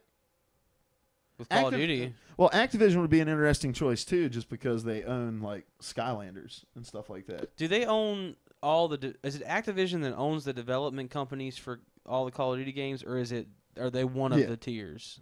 Activision owns those studios that publish those games. Oh, okay. See, that would be. I mean, that develops those games that they. You get the old Call of Duties, and every year, which I don't know, people are weird, but I mean, the laggers who don't want to buy it right away, and you can get it, get it later. There's still going to be people playing. I'm sure there's still people playing one of the old Modern Warfare games. I'm sure there are people still that their servers are still up. So I mean, that would be cool. And like you said, they've got all that extra stuff with Skylanders and what else does Activision do? They do. They do Destiny. Yeah. I'm trying to think what else Activision has, but like I could definitely see them coming in and trying to hop on that money train. So, all right, moving right along. Next item on the list, Rocket League. Oh well, let's stay in the EA news real quick. I'm sorry, I don't know why I had these things split up. EA confirmed also this week that a new Battlefield is coming in 2016. Surprise! And also, the sky is blue. Did you know that, Ben? I didn't know that. Water is wet. Mm-hmm. And you are a beautiful, beautiful man. I knew that one. Yeah, I mean, who cares? I mean, Battlefield's cool and everything, but duh, they're gonna bring a new one out. Like that's fine. I mean, do you think that they're gonna stay in the hardline realm, or do you think they're gonna go back to the actual Battlefield? Wild speculation. How well did Hardline do? Did they do pretty good sales wise? I'm not really sure. See, Hardline was weird because like they had the botched beta after E3 2014. They had to delay it out of the November time slot as a result of that botched beta. They released in a time where there's not many games that they had to compete with, like rather than releasing in October where it's just a slew of games that are about to come down the pipeline. But I don't think that they did. Let's see. Battlefield, Hardline sales. Hardline sales numbers. How do you think it did? You want to take a guess? I'd say it did worse than Battlefield 4. According to an article on May 6, 2015, EA is very happy with Battlefield Hardline sales. EA reveals 80% of Battlefield Hardline sales were something. Digital? No, I doubt it was digital. Let's just find the hard numbers here, because I would imagine it didn't do as well as like Battlefield 4. Yeah, that's what I'm thinking. I'm not sure. It was the top selling game in the month of March. I'm thinking it sold better. I can't find figures for. I just heard so many bad sold. things about it. Like, I can't imagine it did great. Yeah, I really wasn't like all about Hardline, but I know there are people who just love Battlefield games because they're big and they're semi-realistic, and they're probably the most realistic shooter that we have now. In lieu of a Call of Duty, yeah. If we know EA though, I think they're gonna pick whichever one is on track to sell the best. So whichever one sold more copies, that's what they're looking for. Whichever version of Battlefield. Oh man, they can do a rotating scale because they've got Visceral. Visceral did Hardline, right? Yes. And then they still work with DICE. Yeah. So, but Visceral's now working on the Star Wars game. Are they? A different one. Yeah, a different one, not Battlefront.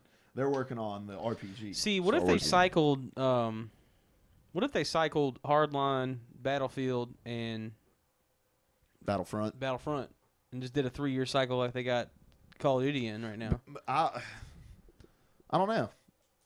That'd be interesting. I don't think EA. How long does EA have Battlefront? Is it 10 years? Not Battlefront. Star Wars. Like they're the exclusive maker of Star Wars something games like right that. now. Yeah.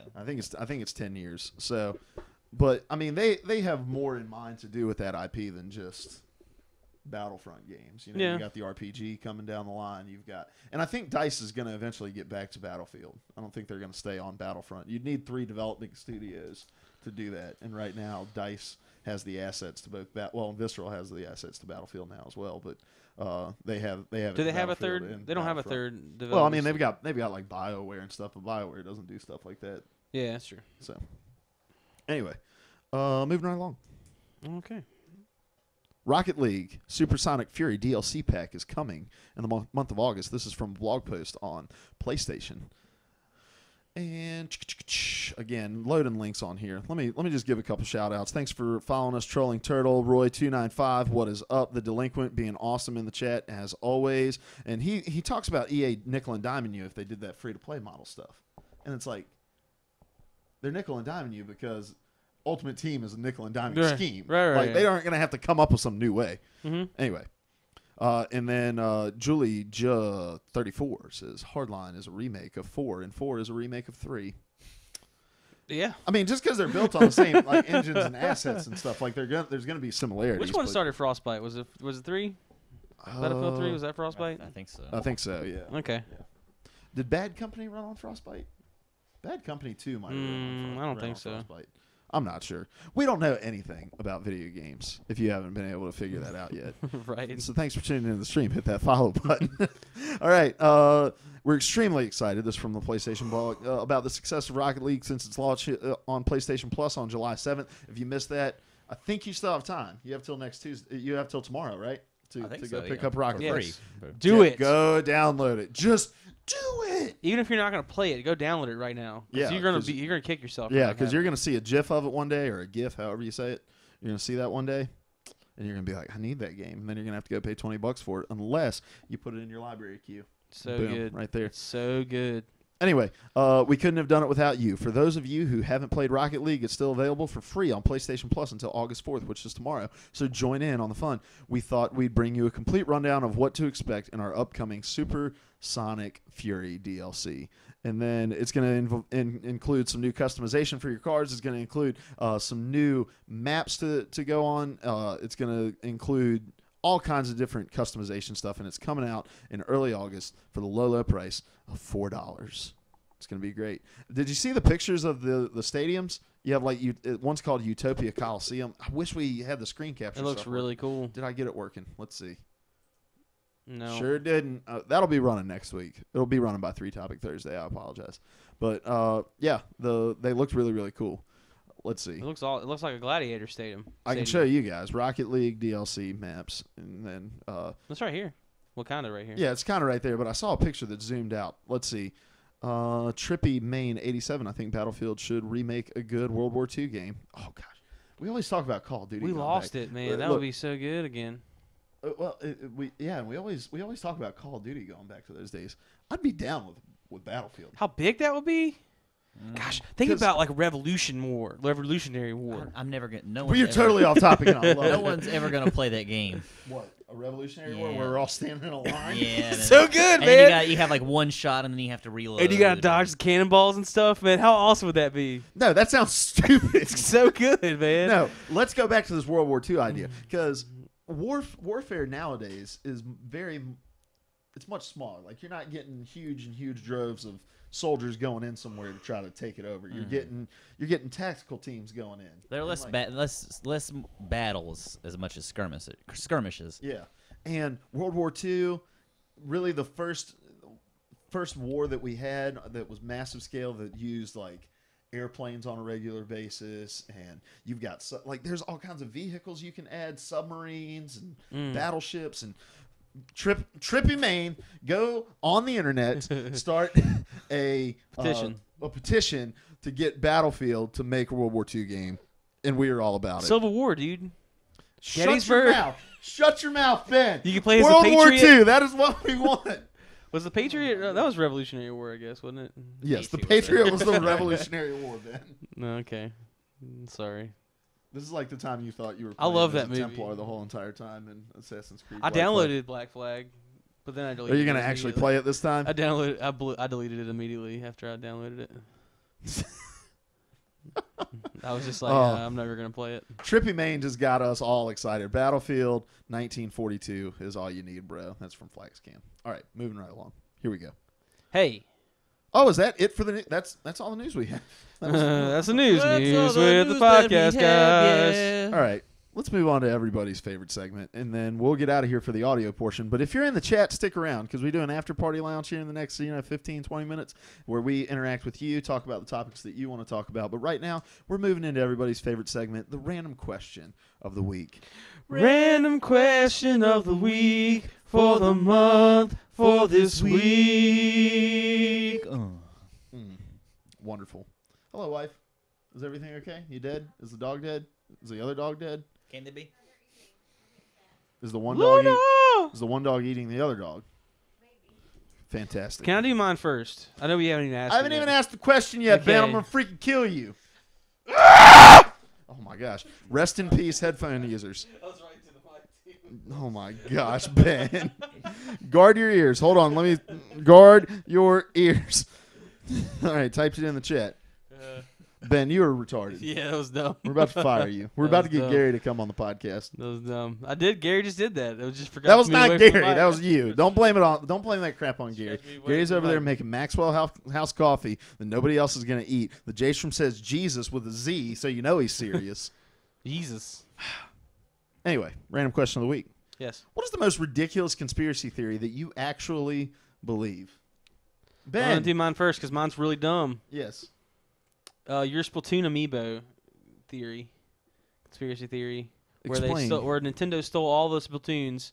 If you didn't know, there was a truckload of Splatoons that was stolen. It was the only Splatoon amiibos that they had. So it was from the collector's edition. Is this correct? Is that right? Am I being correct on that? From What? The collector's edition Yes. of Splatoon. It was the game exclusive. It was the game exclusive amiibo. Yeah, for the retailer game over in Europe. Right. Okay. And the whole truck was stolen. Right? Am I still on board? Right facts here. I don't want to mislead anybody. Whole Yes. truck was stolen. Whole truckload. And Luke believes that the truck was stolen so Nintendo could then take the single amiibos, the ones from the truck, take them individually, sell them on eBay for a very high marked up price to recoup money and profits and all that jingle jangle jangle. Mm-hmm. And I feel like Nintendo's such like that guy, that kid who's He's nobody like living really in thinks. his mom's basement, and like he works at a seafood restaurant, even though he's got a degree that he's not doing anything with. And like he hosts a podcast every Monday with a group of his friends, and like he smokes Marlboro Reds. Do you? No. No, Yeah, I that's didn't think it's it an was inside joke. But yeah, Nintendo's like that kid who nobody thinks can do anything wrong, and then they did this horrible, horrible thing, and nobody's gonna ever blame them because it's Nintendo. Can I explain the Marlboro joke to you? Sure, go ahead. We have a video series idea where Seth reviews cigarettes, but he's always just smoking Pall Malls. And he's like, today I'm gonna review to you the Marlboro Reds, but he just pulls out a pack of Pall Malls. They're like Virginia Slims, but they're not Virginia Slims. They're Pall Malls. I was about to say, you know that Pall Malls and Marlboro Reds are two different And you have kind like of these, cigarettes, right? Yes. But, Yes, yeah, that's the yeah, joke, I know. man. But like you have these like really well written and like vivid descriptions of like flavor and. But he's always just describing Pall Malls. It's just different like similes that he uses. He's Yeah. like, the Pall Mall is like beautiful, beautiful Does painting. he use facsimiles? That too. What's up, the Mr. Ald Assassin? I'm not sure what these words are. The Mariner. Anyway, the Emerald Assassin. Let's get It's the Emerald. The Emerald Assassin. Assassin. The Emerald Assassin. Thank you for being able to read. You're welcome. Let's go back to the Splatoon amiibo thing. When we start seeing this crap pop up on eBay, see, the heat's got to die down for a Yeah, while. that's the thing. It's gonna be a year or two. Like you can't just steal them and then put them up on eBay. Splatoon is probably going It's to be suspicious. wildly irrelevant by the time that they actually start selling these amiibos. But they're gonna be nobody's rare. going to care about Splatoon anymore. That's right, but it's going to be rare because they also refused to replace them. Said, hey, we're not going to print those, so we're not going to make more of those amiibos. You're just going to have to suck it up and accept what we're going to give you. Right. His name is Emerald Assassin. Gotcha, sir. Thank you for clarifying. All right. Okay, so that was my dumb theory. All right, I'll go next. There's one ridiculous one that I just love. I don't believe it, and then there's one that I do believe. Do the ridiculous one, then let me go, then do your real one because mine's stupid. Okay, fantastic. Yeah. So there is a theory called the phantom time theory. Have you heard about this, Seth? Oh, can I do another I think stupid so. one? Tell me about it. All Can I do another stupid one? like right now? No, like in after the your middle- stupid one. like After in the Seth's. middle, I'm sorry. like in the middle of me talking. Yeah. Like you're gonna do Uh-huh. that. Uh-huh. Like you're gonna come in and just kind of inject it. Uh, Is that what we're talking about here? you reminded me of time when you said your thing. So I You're like, have I believe time one. is a flat circle. All right.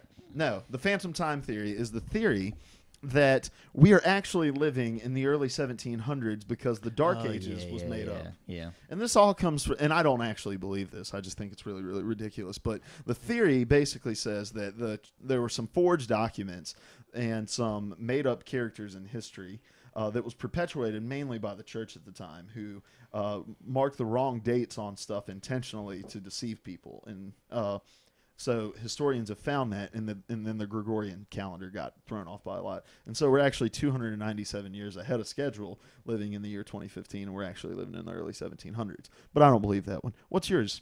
I don't know. I don't know what I believe, but I really want to believe in ancient astronauts. I think that would be so cool. Ancient astronauts? And then they come back, and the Scientologists are right.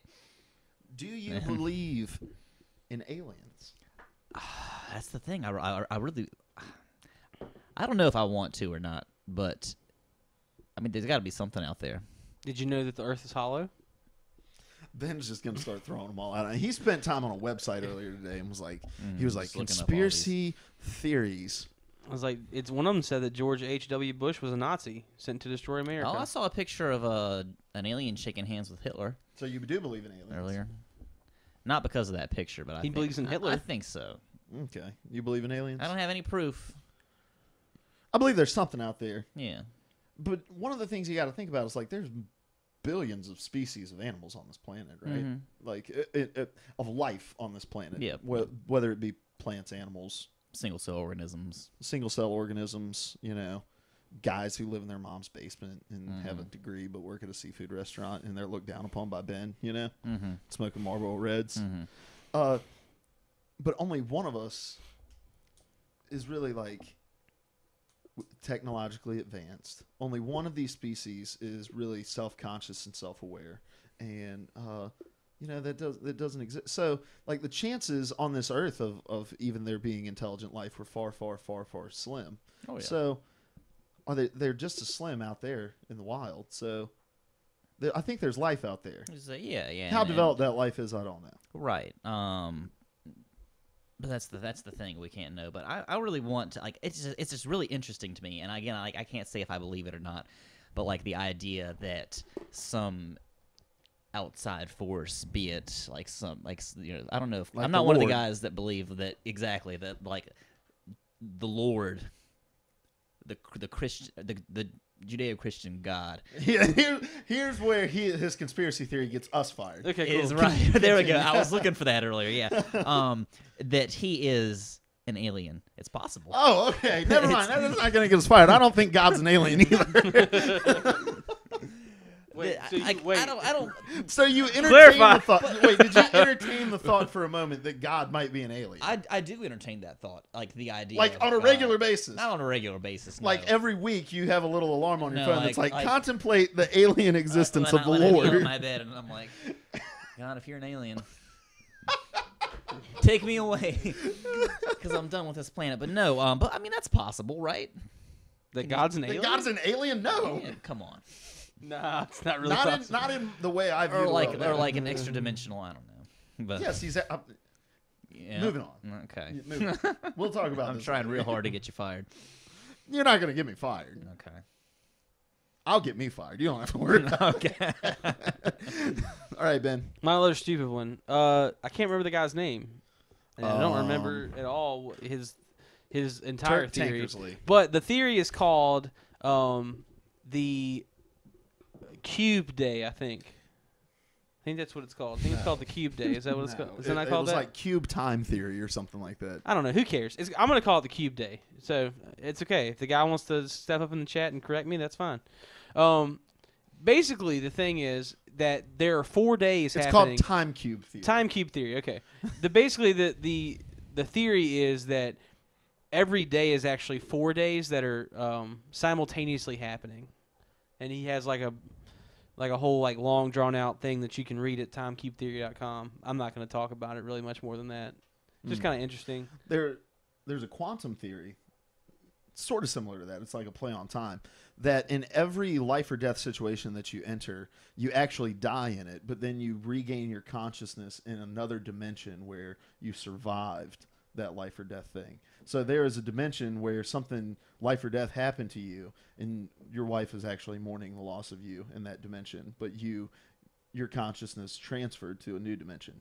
So that's just like the parallel universe. I don't know if I can believe that really, but you know. Well, I'm not that's where like it. instances of deja vu and things like that kind of play in. Yeah. Okay. But maybe on to the one that I actually believe. Paul McCartney is dead. Okay. What's new? What new about that? I enjoy the Beatles. I don't consider myself like a huge fan of the Beatles, but I like the Beatles. Diz, on the other hand, huge Beatles fan. Mm-hmm.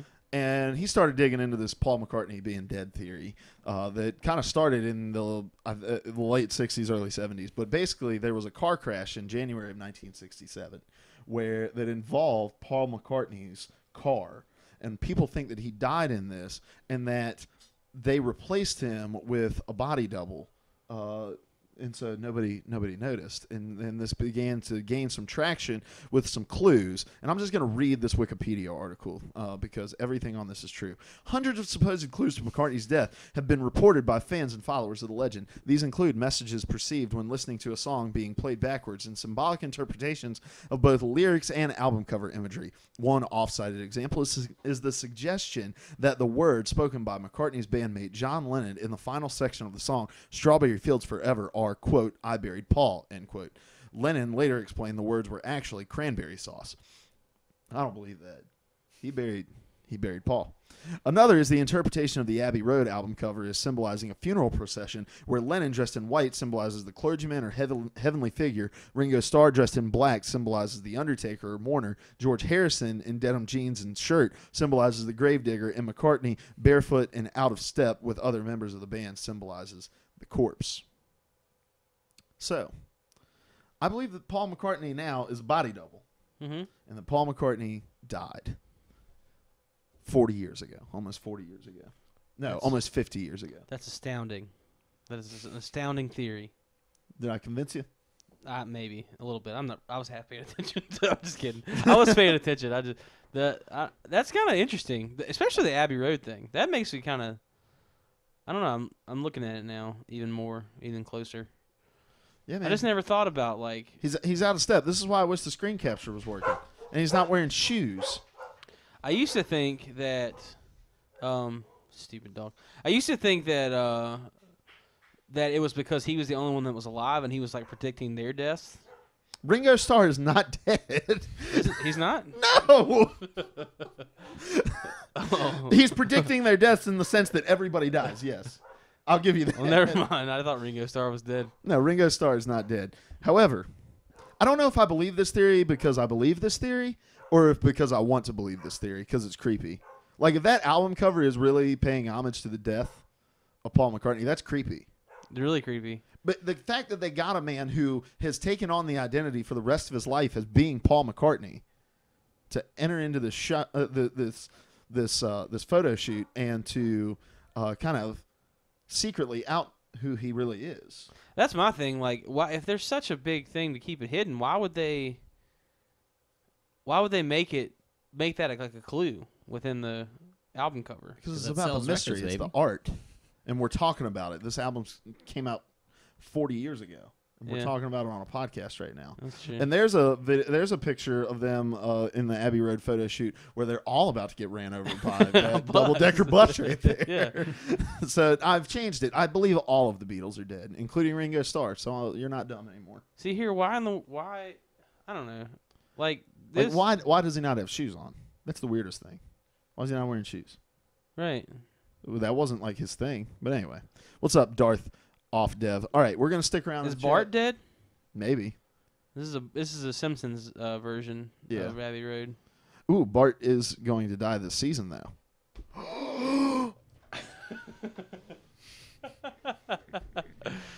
It's true. Paul McCartney's dead.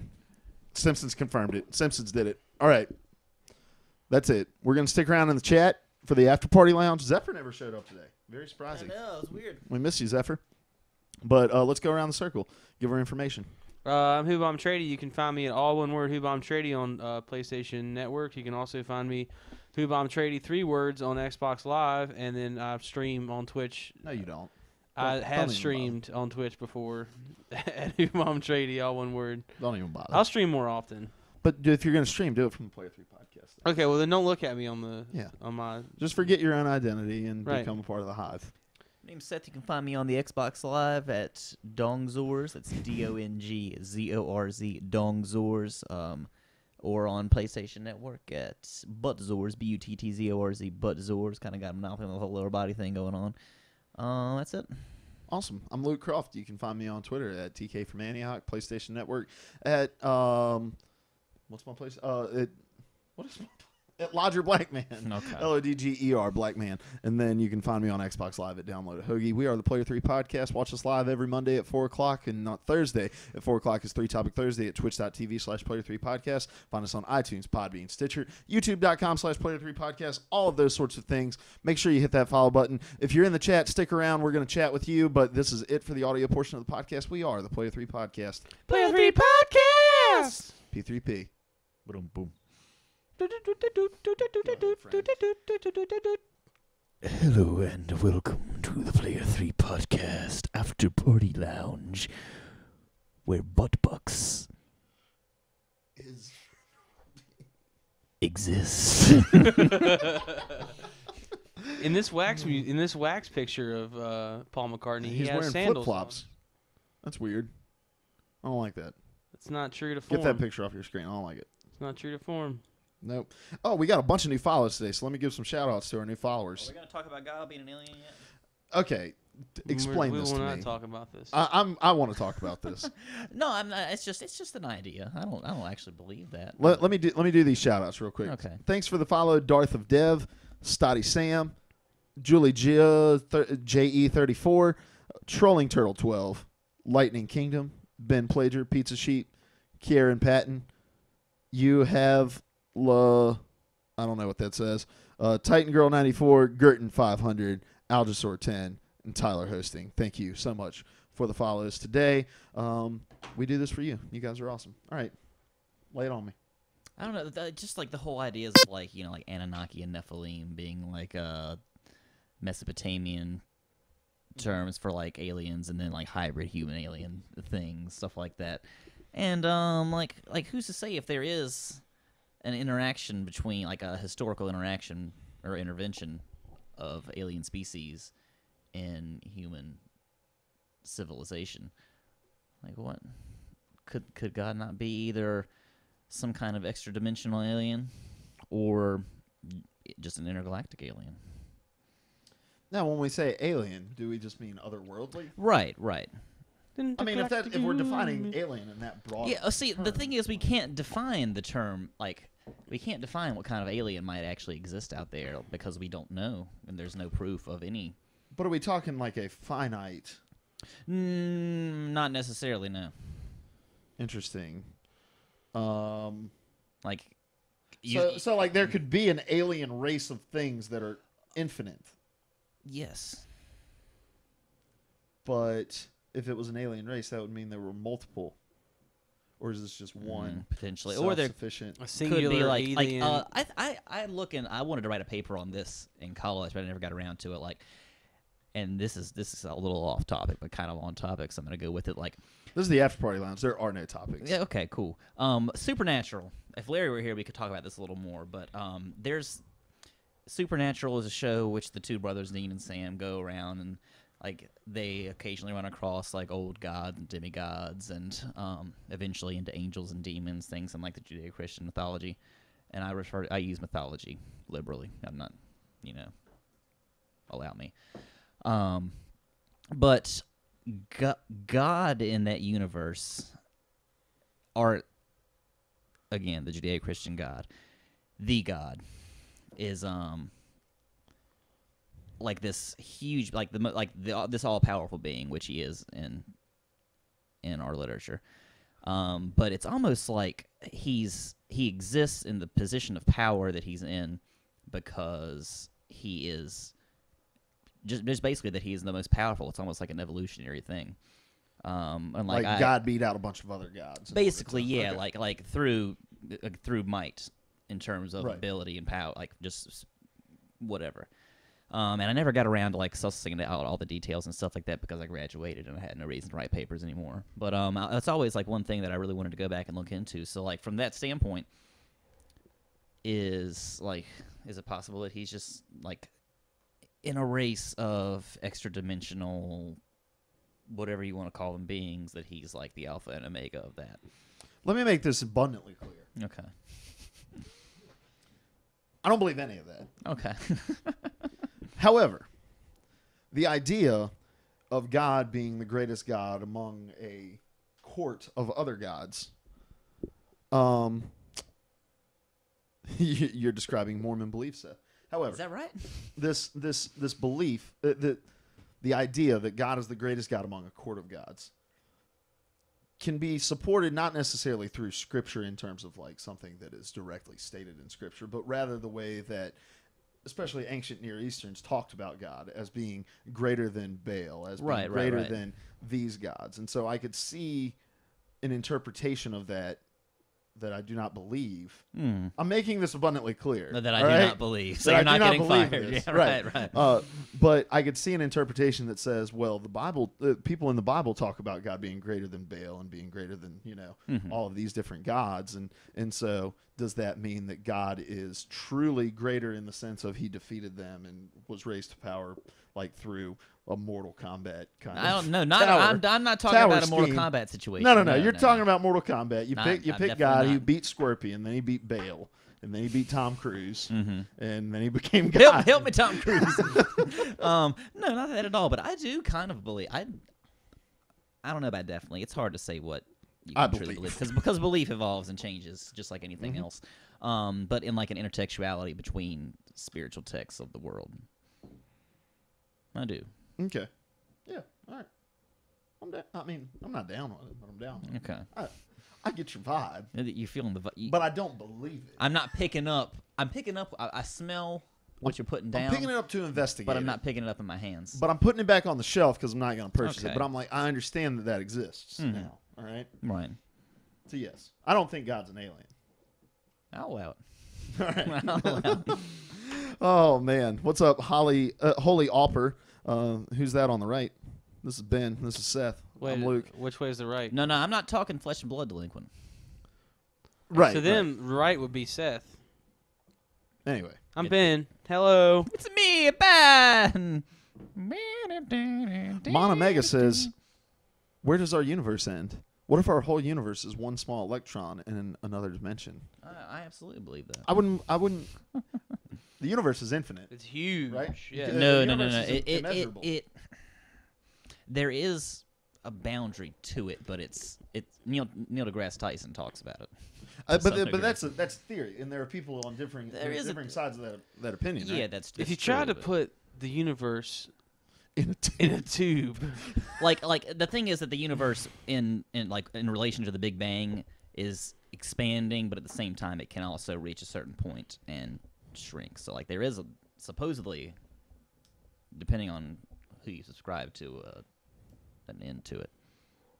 There are two possibilities: either the universe is finite, or it's infinite.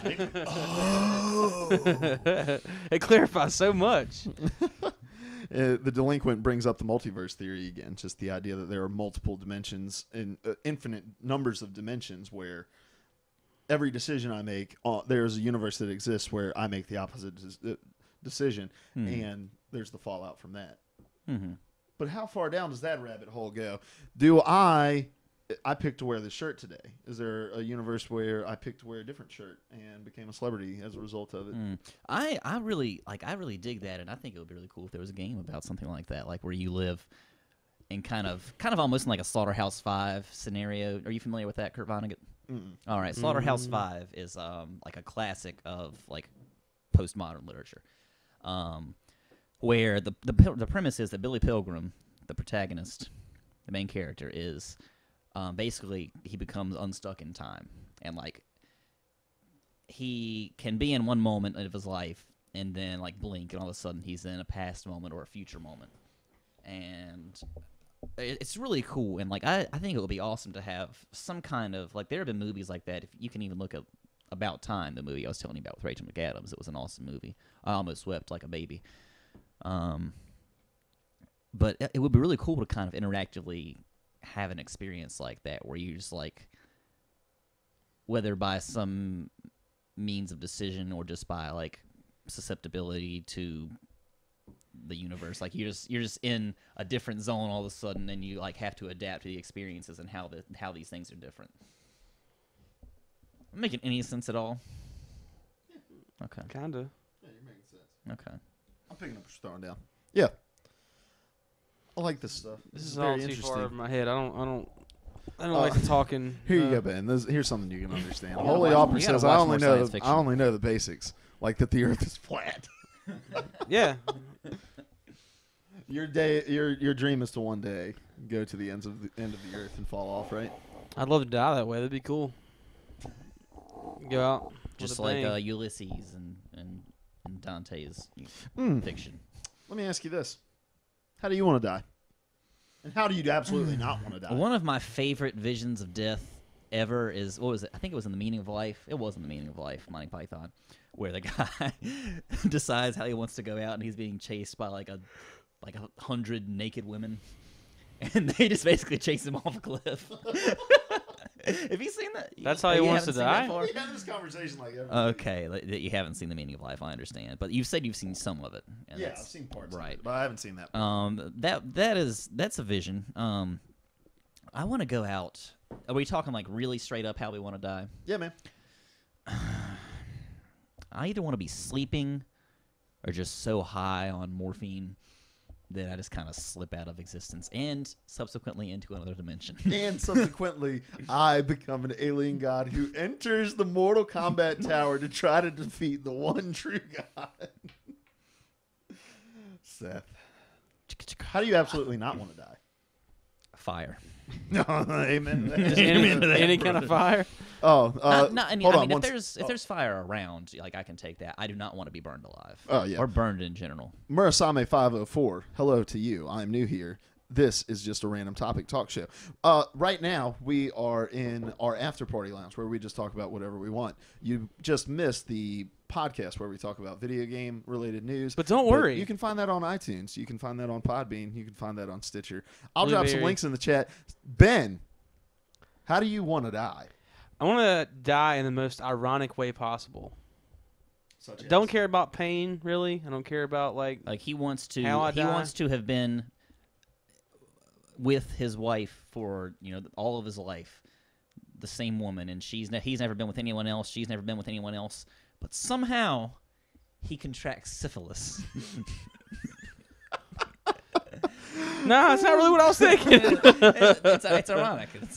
I was thinking more so like I want to like be inside of an ice cream truck, like eating a ice cream cone, and I get plowed into by a fire truck. But the fire truck like takes us off a cliff, and I fall into a big like huge bonfire, and the fire truck explodes. And the one thing that would the coolness of the ice cream and the water of the fire truck should put out this fire, but the fire truck exploding. I don't think ice just- cream puts out fires. and I also don't think a fire truck can pump out water unless it's attached to a hydrant. No, like an old timey fire truck that has like the tank. Okay. Like, All the right. the So water someone has restored an old fire truck, filled it with water, and decided to just take a Sunday drive out on the road. Right. Or I could like go bungee jumping and my bungee snap, but I survive to like land on my feet at the bottom You where this die of bungee thing is. syphilis. No. I land on my feet at where the bottom of this bungee thing is, but the bungee goes back up and then there's a piece of the harness left and the bungee like falls and I've survived the fall, but when the bungee comes down it hits me in the head and I die that way. All right. All right. Just something ironic. I don't know. It would be kind of cool. What way do you absolutely not want to die? Oh, eaten alive. That's a good one. Yeah, I really don't want to die being eaten by any kind of animal. Like, no matter what the If I animal was is. so high on morphine that I couldn't feel it, like it might be pretty cool to be eaten. Like right then and there, like How in the world are you that gonna feels be high weird. on That feels weird, man. Like, did you just illegally obtain this, or did like a lion break into the hospital? I think of it like I got a mole, like a big mole removed when I was like in like the 6th grade or something like that. And they take the scalpel and they kind of shave it off or whatever, and they anesthetize the area around your mole. And I remember like I remember the feeling of it. It was almost like I genuinely thought that someone was like sliding a spoon across my back, like the backside of a spoon. That's how it felt. And so I imagine like being eaten alive. Maybe it's just like someone's tickling your leg a little bit, and then you look down, and all of a sudden there's like and I say eaten alive, like there's just a man gnawing at my leg, and I'm like, oh, okay. There's a sperm whale like eating you from the bottom up. Let me change my answer. Actually, You can just add to your answer. You don't necessarily. okay. Well, I wouldn't want to be killed by getting eaten alive, but whoever this person is that said they didn't want to starve, what's their person? Dimebag 315 doesn't want to die from getting from starving. Did you ever see Saw, the first Saw movie? Yeah. Like when at the end of the movie, the guy gets up and he goes and like slams that door shut, and the guy's still chained to that pole, and he can't get out of the room. It's like locked, and he just has to sit there till he dies. Yeah. That I don't want to die like that. Can we just talk for a second about Dimebag's response about he'd rather fall into a bottomless pit than die of starvation? How do you die falling in the bottomless pit if not just starving to death? Because you're never going to hit the bottom. Yeah, you're never going to hit the bottom. You're not going to die on impact. Maybe you run out of air at some point, or I don't know. But I feel like starvation is definitely within the cards. Mm-hmm. So then you're dying of starvation, which is awful, while falling down a bottomless pit. I don't know. When your body reaches terminal velocity, will your organs start to like smash up against each other? No. People reach terminal velocity when they jump out of planes. Stuff like that. Maybe terminal velocity is just the fastest a mass can travel. I know a way you could die in a Just through bottomless gravity. pit without and die in a bottomless pit that What's keeps that? going. If you hit your head on the wall as you're going down. The J-Strom says you might hit the side really hard. Yeah. Can't you make a sandwich while falling? Because you drop your mini refrigerator alongside you. And it reaches terminal velocity. Yeah, you can drop a bowling ball and a feather at the same. They reach terminal velocity. Not a feather, but yes, something lighter than a ball. A feather has aerodynamics that allow it to float. Yeah. In a vacuum, if you dropped them at the same. Right. Yes. Exactly. Okay, I'll allow it. Isn't the bottomless pit a vacuum? No, because then you would die of just having no air. And your face would melt off? Gosh, that's another one. I don't want to die in space. Oh, heck no, dude. It's one of the reasons I can't watch like Gravity or any of those, because the idea of just being in the vastness of space with absolutely zero hope and nobody can hear me scream or see me cry. Mm. Not seeing me cry is okay, but hearing me scream, yeah, I don't want that. Well, here's a couple ways I want to die. Peacefully in my sleep is an acceptable way. That's the dream. Yeah. Literally. Sleep. Also, getting to a point in my life on March 15th, 2020, when I get a razor wire noose hanging around my neck, super glue my hands to my head, and jump. The razor wire noose cutting through my head, so it looks like I pulled my own head off. And then Ben coming by, taking my lifeless body with my head in my hands, and welding my arms to a basketball goal so that it looks like I ripped my own head off and attempted to Well, dunk. the cool thing is, like, if we achieve transcendence pretty soon, like they're talking like we will, Right, we can right. be uploaded into the cloud again, and like maybe you can even play a part in doing that to yourself. Yeah. Who is they talking about? I'm so lost in my words right now. Is the technology to freeze yourself a thing now? Yeah, Ted Williams is frozen. Really? Yeah, man. You can freeze yourself. It's just a matter of coming back. Yeah, That's the nobody's hard like part. brought anyone back from that yet. But Wait, yeah, did you he can freeze himself while he was alive, or did he die? No. He died and was cryogenically frozen so that then they could maybe reanimate his body. Isn't hypersleep a thing? Not yet, really. No. I did it on Mission to Mars. Oh, yeah. Well, never Epcot. mind. Then why did you ask us when you already knew the answer? It's totally possible. You did it on a freaking ride at Disney World. Could you? That's a question I'd like to ask. If that technology becomes possible and we can be cybernetically augmented to upload consciousness, would you want to do that? No. No. Nah. Why not? No, I feel like humans are meant to live in a certain way and I enjoy pooping too much to be a robot. Humans are meant to live to be like 20. If you think about it. But are we? But are we? How do you know we're not meant to live cybernetically augmented? Because I enjoy pooping too much, dude. And you don't poop if you're a robot. How would robots procreate? How do you know? We're not going to be totally robotic. No. No, it's just like, hey, my spinal cord didn't fail me. We're going to eventually reach the point where we can craft bodies. Yes. It's going to happen. And if we can upload our consciousness and then re-download it into another body. I have a quick question on this whole crafting bodies thing. Talk to me. Everyone who's like super overweight and it's like, don't judge me, I'm overweight. I may not be skinny, but I'm healthy, yada, yada. If they can craft their body, do you think they're going to like craft a morbidly obese body? I don't. There are a lot of girls that like big guys and a lot of guys that like big girls. And so you think like given the option without having to like do a bunch of hard work, but just like custom cybernetics. I think so, but it would be really cool. Like, what if you could buy multiple bodies? Like, this is how capitalism evolves in the future. Like, you can have backup bodies. You can just, like, jump into a random body. Or, like, you can even, like, craft your own, like, the same facial features, but have, like, different sizes of body. Like imagine you, like, right now you're in your suit, and then you have, like we're all three different sizes, like, and we have, like, each, and then you have, like, maybe just for fun, like, a 400-pound person that you can jump into, lickety-split. And you can just have fun. It's almost like a video game. Are you like? Is this like? Is androidal word? Is this like? I don't know, like humanoid. It'd be cybernetic if you have some kind of like if it's a combination of man and machine. Android is all machine, but physical appearance of human. Right.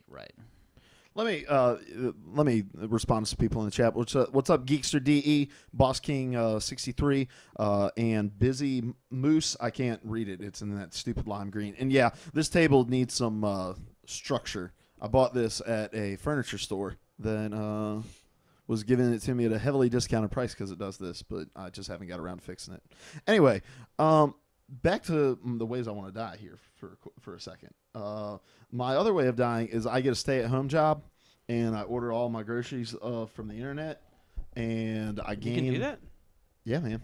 So they like deliver to my door, and then I gain a bunch of weight to where I can't walk to the door myself. So like I hire some assistant who gives me like sponge baths and stuff, and I guess my wife could give me sponge baths. That's okay. I'm all right with that. Anyway, and you have to wipe your pee but then TLC calls and is like, hey, we're gonna give you a reality show because you're like super obese, and I die in the middle of the filming of that series. So like a bunch of people mourn the death of this television celebrity.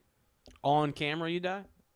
That'd be awesome. That'd be even better. Like That's a cool way to die. Yeah, because you're dying on camera. Yeah. Can we trust computers to upload our consciousness to them and not corrupt it and take over the world? I mean, or not just use our consciousness to do their bidding? You have to have a sentient. You have to have AI in order to do that, and like a very sophisticated AI in order to do that. And that's the whole thing. That was have you seen Transcendence, the Johnny Depp movie?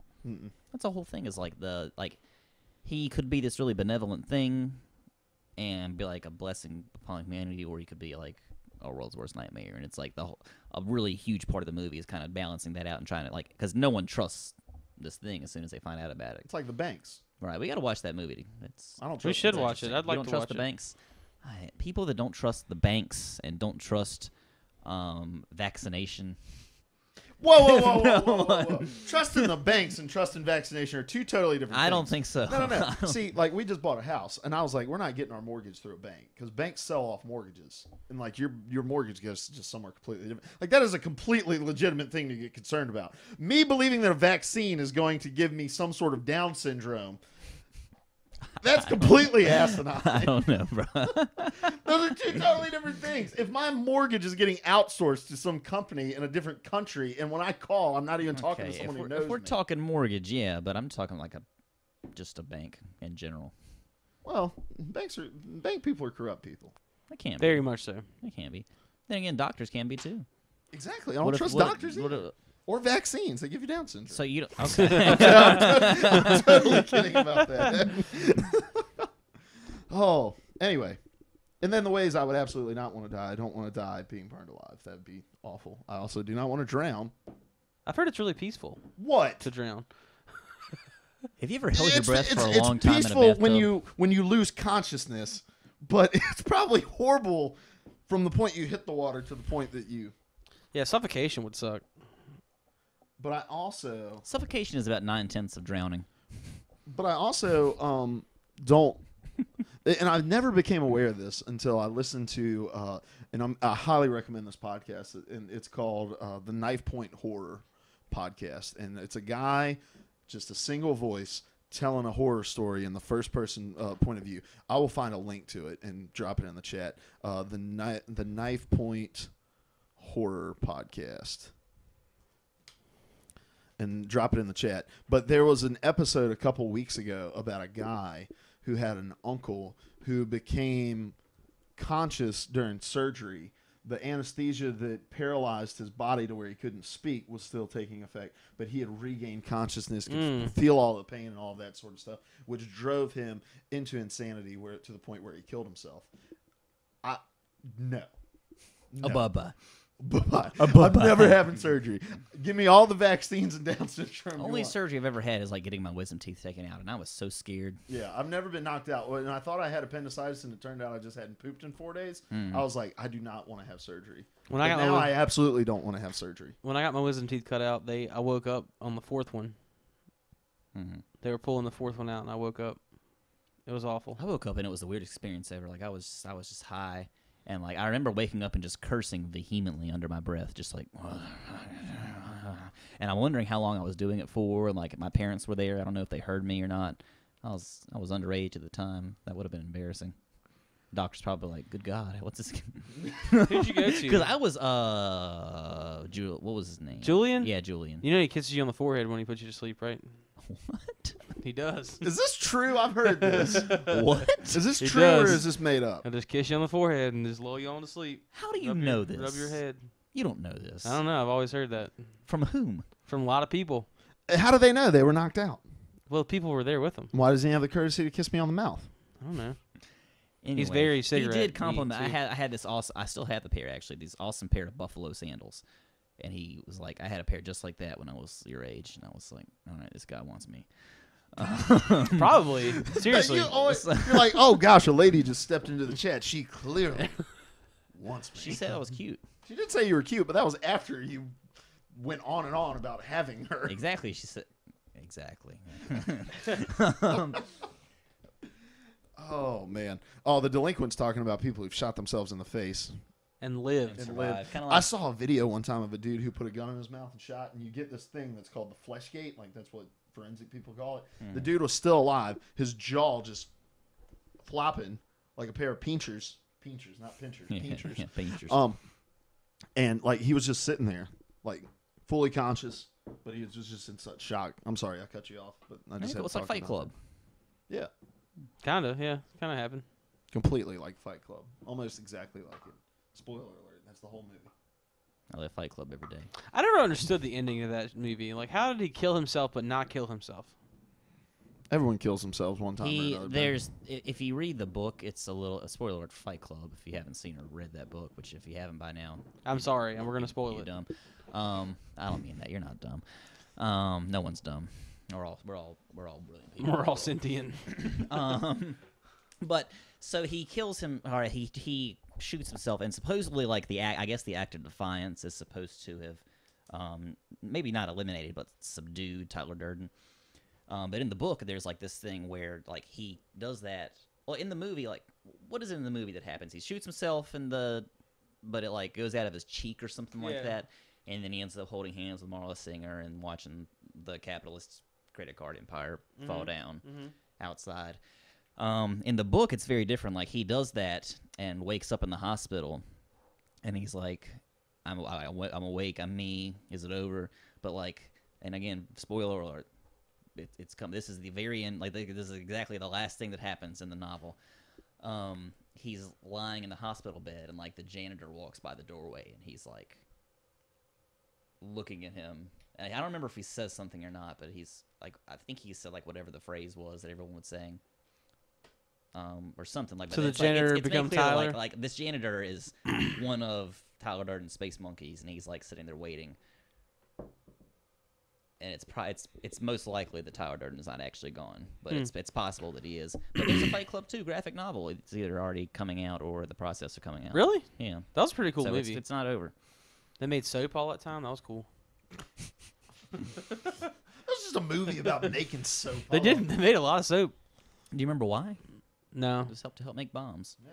Was it? Mm-hmm. Oh, I didn't know that. Because the reason this Fight Club's got a lot of cool information in it. Like back in the ancient times, like people would wash their clothes in the river, where like this kind of fatty stuff from like where people would, I guess, kill their animals and wash stuff in the river, yada yada, and the fatty stuff would come and kind of help wash the clothes at the point in the river where they would wash their clothes. So yes, I understand. The way they made the soap in the movie was through like human fat. They would go and like raid, whatever the surgery is called, clinics, lipo. Blah. I just broke down mentally. I'm exhausted. I forgot how to Is it word. lie? Is that what you're looking for? You said the thing. You said the thing in soap. Is it lie? Is that what you're looking for? Yeah. The lies. Yeah. All Part right. of it. He mentions lie because he remember he kissed his hand with the lie stuff. It's been a and- long time since I've Yeah, seen it actually has been a long time since I've seen it too. Got it on Blu-ray. I got it on. Never heard of Do it. I have it on Blu-ray? Maybe I have it on Blu-ray. I still use my HD DVD. Oh, we did get super morbid with that. I apologize. Well, you know, it Apologize. happens. That was awesome. I don't know. I just don't want to bum out our chat. Are you guys bummed out in the chat? Would you like us to talk about something happier? Don't be bummed out. What's the last memory you want to have right before? You know what we should do What's that? tonight to help our viewers not be so bummed out? We should stream some Destiny tonight. Is that something we can do? Mm-hmm. Not really. Not here. Not with the Elgato. And not with the way that my living room is right now. No, not just. I mean, I'm just saying, like, one of us stream on the channel while we all talk in the party. Oh, yeah. If you want to do that, we can do that. I'm fine with that. Talk about candy. We can talk about freaky candy. Seth, what's your favorite freaky candy? Oh man, I got a couple because I really can't choose. I really love. Wait, let's make it in categories. Can we do categories? Okay, give us the Your favorite categories. chocolate All right. candy. Well, see, Your favorite. All mine are favorite chocolate candies. You don't have a favorite like fruity candy? Not particularly. Favorite- okay, I'm favorite gonna tell you chocolate- right now because I favorite I fruity exist in and a realm favorite gummy. outside of categorization. I am an extra dimensional being. Okay, I'll do categories of chocolate for you. Okay.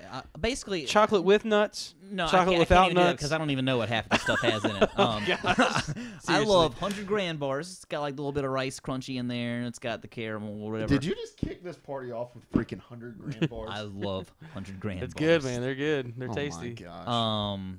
I love crunch with the Ugh. ricey kind of crispy Oh, crunch. I hate them things. You hate crunch? Yeah, I don't like I them love things. old-fashioned Hershey bars. Ugh. And Snickers, of course, has the peanut, caramel. Mm-hmm. I just like candy in general.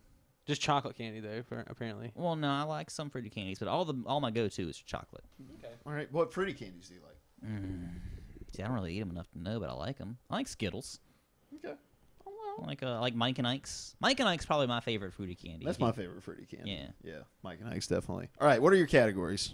Okay, chocolate,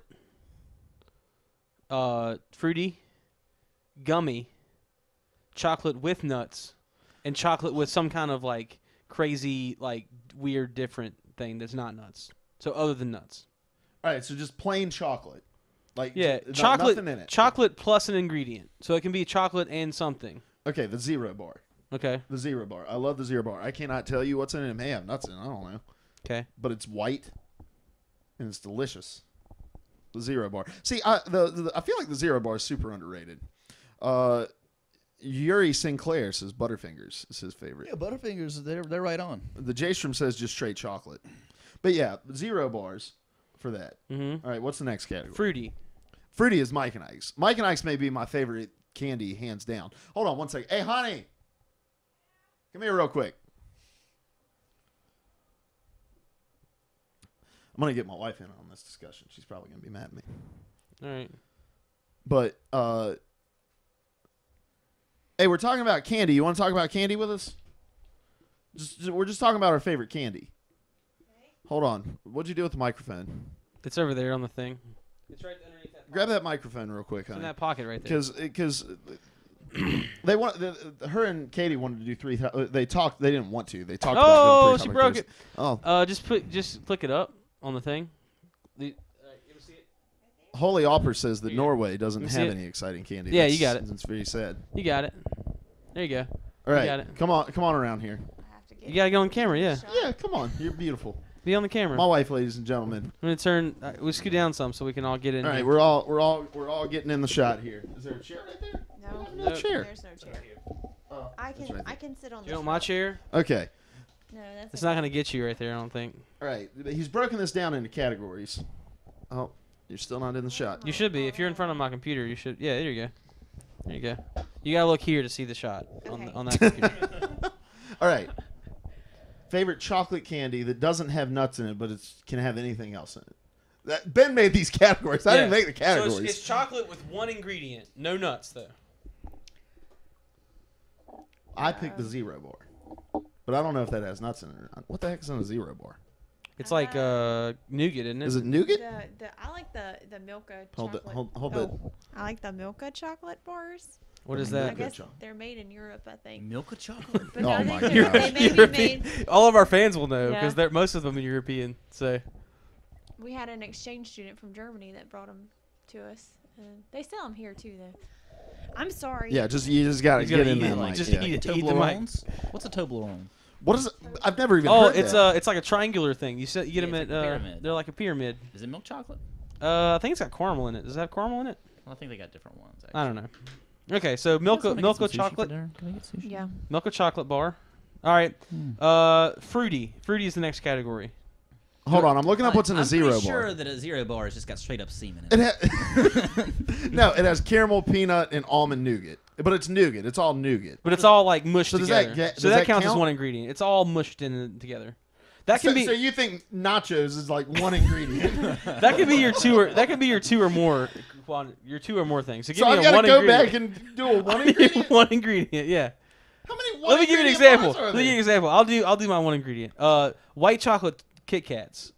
It's just a wafer That and is not chocolate. one ingredient. Yeah, it is. It's just What? chocolate and a wafer. That's 2 ingredients. I know you have chocolate. That is a minimum. No, of two it's your ingredients. one ingredient encased in chocolate. Is what I'm saying. Do you mean that we get chocolate and And then one ingredient, yeah, singular ingredient inside your chocolate. Well, that's not one. Like a Milky ingredient. Way would be. Well, that's like a That would simply be two caramel Milky Way. ingredients. It's like Simply a- caramel Milky Way would be one ingredient because it's just caramel. Oh. So like okay. a Rolo would be one ingredient. That's caramel and chocolate.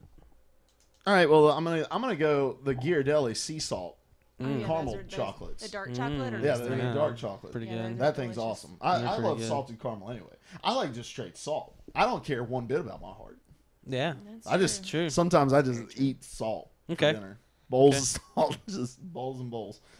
All right. I think we've all answered that. All right. So fruity. What's fruity? Your fruity choice.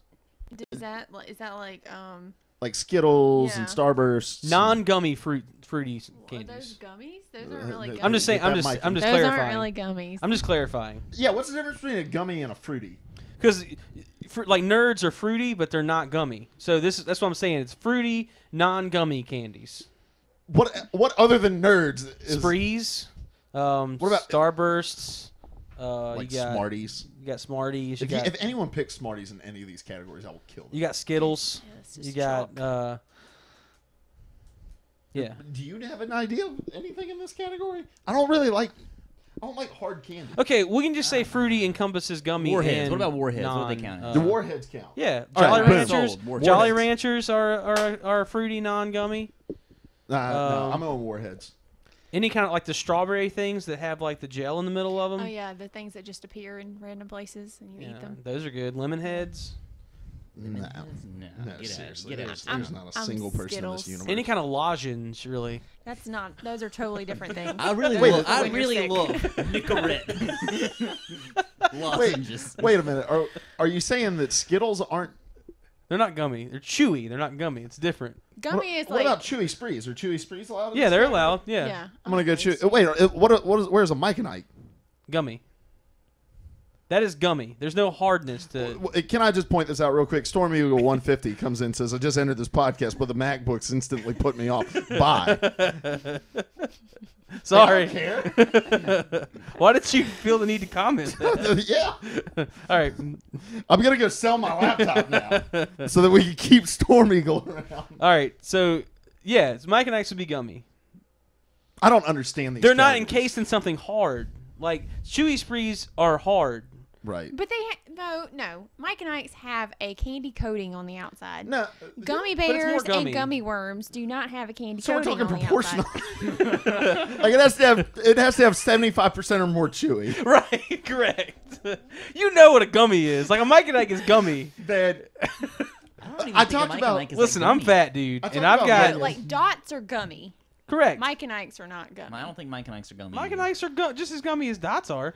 no. Okay, when you No. chew it up, does it get stuck in your teeth? Mike and Ike's do. Chocolate dots chips do. in my teeth. Caramel does. These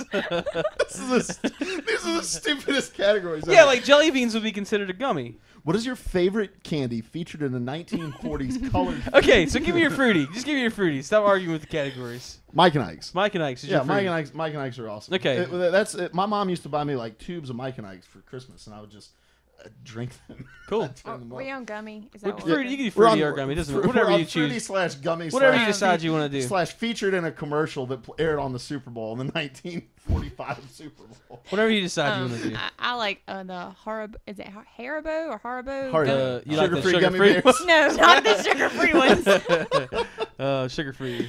Haribo gummy those, bears. those do bad things to you. I am a big fan of the trolley night crawlers. I want you to answer these according to your category. You guys want to play created. Nightcrawlers Yeah. later? Gummy is I did that one Gummy's time. my actually. favorite. Trawler the sour bright gummy worms are my favorite in the gummy category. And in the fruity category, I would have to go with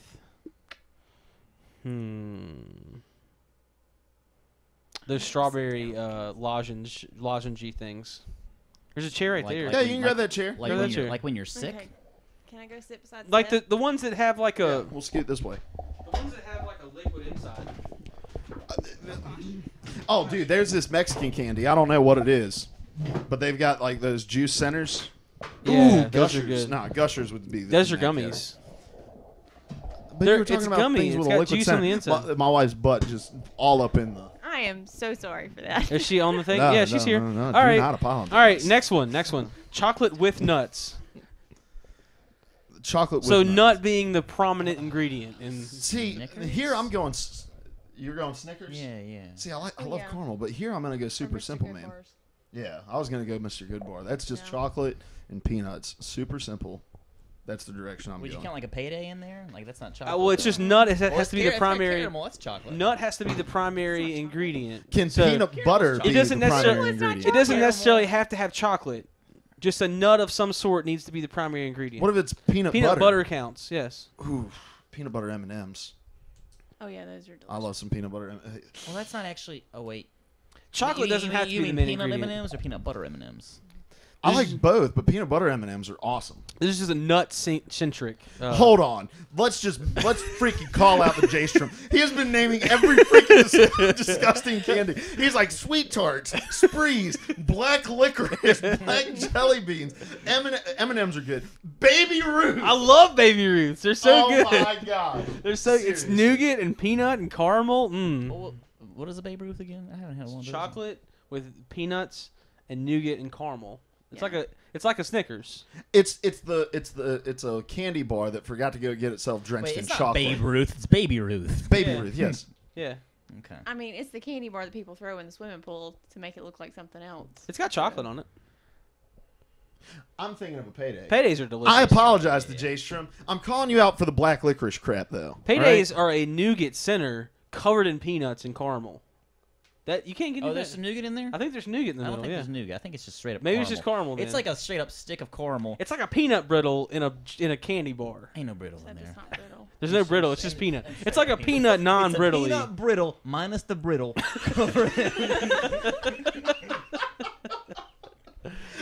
Oh, What are your other gosh. categories? Is there anything? Yeah. Okay, you got chocolate with more than two Call me a ingredients. nut the delinquent.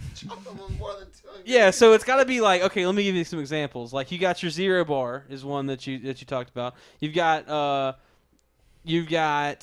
That's like, it. No, like what is your whatchamacallit. fa- You ever had a whatchamacallit? No. Oh. They're awesome. They got They like are it's got like pretzel and peanut butter and peanuts and caramel all in one thing. It's really good. I got fat on those in college. Turtles would consist of a like chocolate covered turtles. Okay, I was gonna say That would turtle. consist of like that would be that haystacks. Those are homemade. Though. Yeah. Wait, Uh, isn't haystacks reindeer just poop? pretzels and chocolate? No, they're like the lo mein things that you put on top of salads, and then you cover them. Well, And chocolate. Caramel and Well, chocolate. My grandma used butterscotch. We used to use honey too. Honey was really good in them.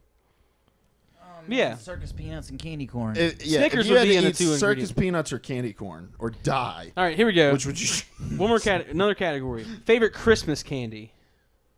Doesn't have there's no defying thing. It's just got to be a candy that's associated with Christmas. I don't know if this is like just generally associated with Christmas, but it's associated with Christmas in my house. Is Buckeyes, just the rolls of peanut butter That's gopher balls. covered in chocolate. Those are called Right. gopher balls. No, a gopher ball is bubble gum wrapped in chocolate left Reese's? for the gophers to eat and then back them up until the point where they die because they can't. Is take that just a crap. Reese's that somebody smushed up into a ball? No, it's Pretty like much is that what it is. peanut butter I in a don't think ball, I and have then you a dip Christmas it in candy. chocolate.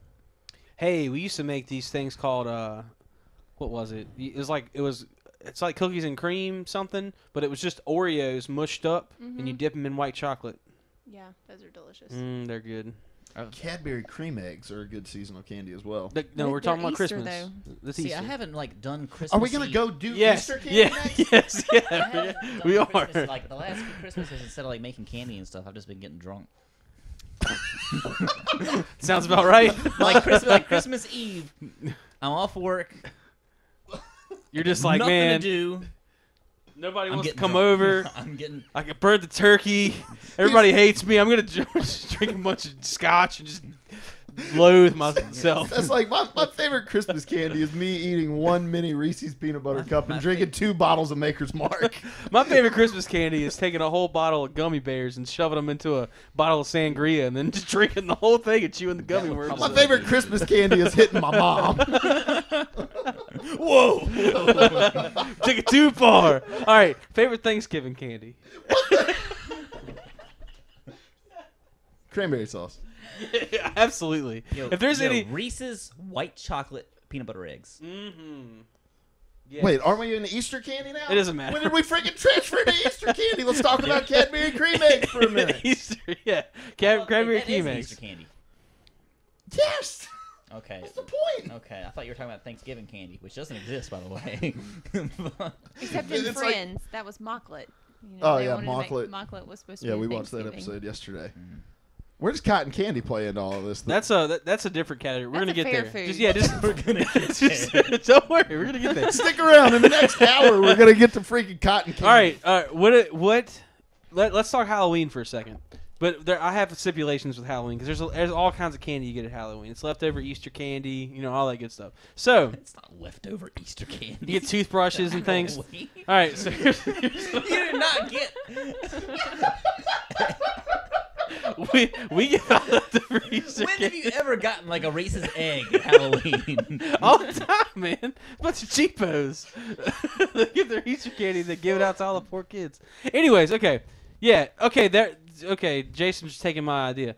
What is you got an Easter you got a Halloween basket here that you're going trick or treating with. Just imagine you're back in middle school or whatever grade you stopped trick or treating.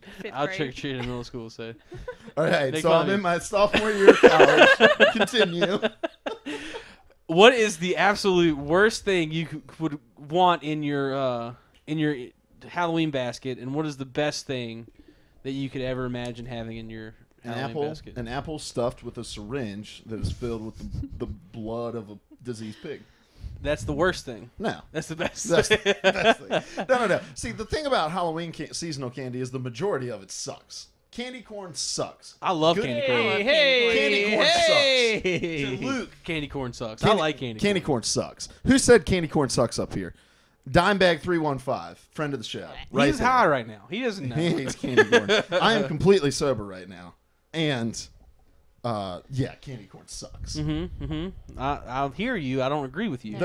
Those little sugar pumpkins that are like candy corn. Oh, it's so good. Those things suck. Those things are so good, man. It's just pure sugar, like pushed into a pumpkin mold that's colored and stuff. Right. It's great. Pixie sticks suck though. They're just pure sugar. No, they Does don't. Fun Dip suck? Yes. I love No, Fun Fun Dip. Dip's great. No, It is. that stick is like delicious by itself. I'll eat that stick all day. Fun Dip's great. Does that make me gay? Yeah. A little bit. Yeah. You like fish sticks? You're gay fish. South Park. Cool. Yeah. There's a lot of sucky candy. I don't know. I Yeah. feel like the worst thing I ever got was, the knockoff caramels you can get, the ones that like dissolve before you even chew them. I don't even know what they're called. They're just you open them and then like out of the wrapper they're peeling off, and then you put them in and they just They just turn to powder. It's like they poof in your mouth. Those are I terrible. mean, can we just all agree that you go to some houses and it's clear that this is just like leftover Easter candy. No, it's leftover. It's leftover Christmas candy for like when you go to some old lady's house and she's like, "Here's a bunch of Werthers." Yeah, I like Werthers, but they're not Werthers are Halloween good. candy. Have you ever had the caramel Coffee apple? Werthers? Oh no, I've never had that. But they have coffee Werthers that she had, or her dad had. It was sugar free. I don't know why. Nobody at her house has diabetes. I don't think. I They're don't know. delicious. Diabetes. But Good and Plenty is also disgusting. I took this picture on Christmas Eve. How drunk were you? Pretty drunk. Do you remember taking the picture? I do. And I who do. did you? Did But I you send remember, that to Kristen I remember Harris? taking the picture. I was sending it to Emery, Oh, okay. I think, and he was like, "What?" And I looked at the picture, and I myself was like, "Oh man." You're like, check out this picture of me and my bottle of Maker's Mark, and he's like, "There's no bottle of Maker's Mark," and you're like, "Exactly, it's all gone. That's just all me. I'm like, It's a Christmas Eve well spent. It's inside of the man in that picture." And you just you ate want to see me eat glass? Yeah, you just ate the Maker's Mark bottle. You just poop out a Maker's Mark shaped poop. I didn't even talk about orange slices in this thing. That was the gummy you could have picked. I can tear up some orange slices. And you argued with me, gummy and fruity. See, Because I still don't understand which one Mike and Ike falls into. it's gummy. It transcends. If Mike and Ike could just be in fruity but not gummy, It can be I'd fruity. pick Mike That's and fine. Ike, and then I'd pick orange slices for gummies. Okay, that's cool. But seriously, you have to be candy corn is awful. It's good. It's good. Do you eat it like individual color? Like you're like, there's the orange, Yes. there's the white. It depends on what mood I'm in. Occasionally. Are there people that like eat that with popcorn? Like they put it in popcorn. Ugh. That sounds good. That They sounds put it in disgusting. popcorn with peanuts and they mix See, it I up. don't do. Here's how I do my popcorn, and we can talk salty snacks now instead of candy if you want to. I'm all about like making a batch of popcorn and then taking me like a old gallon ice cream bucket, Putting the lid on it. putting the thing in there. But before I put the lid on it, I gotta take some Doritos, and like Doritos? smash them up Doritos?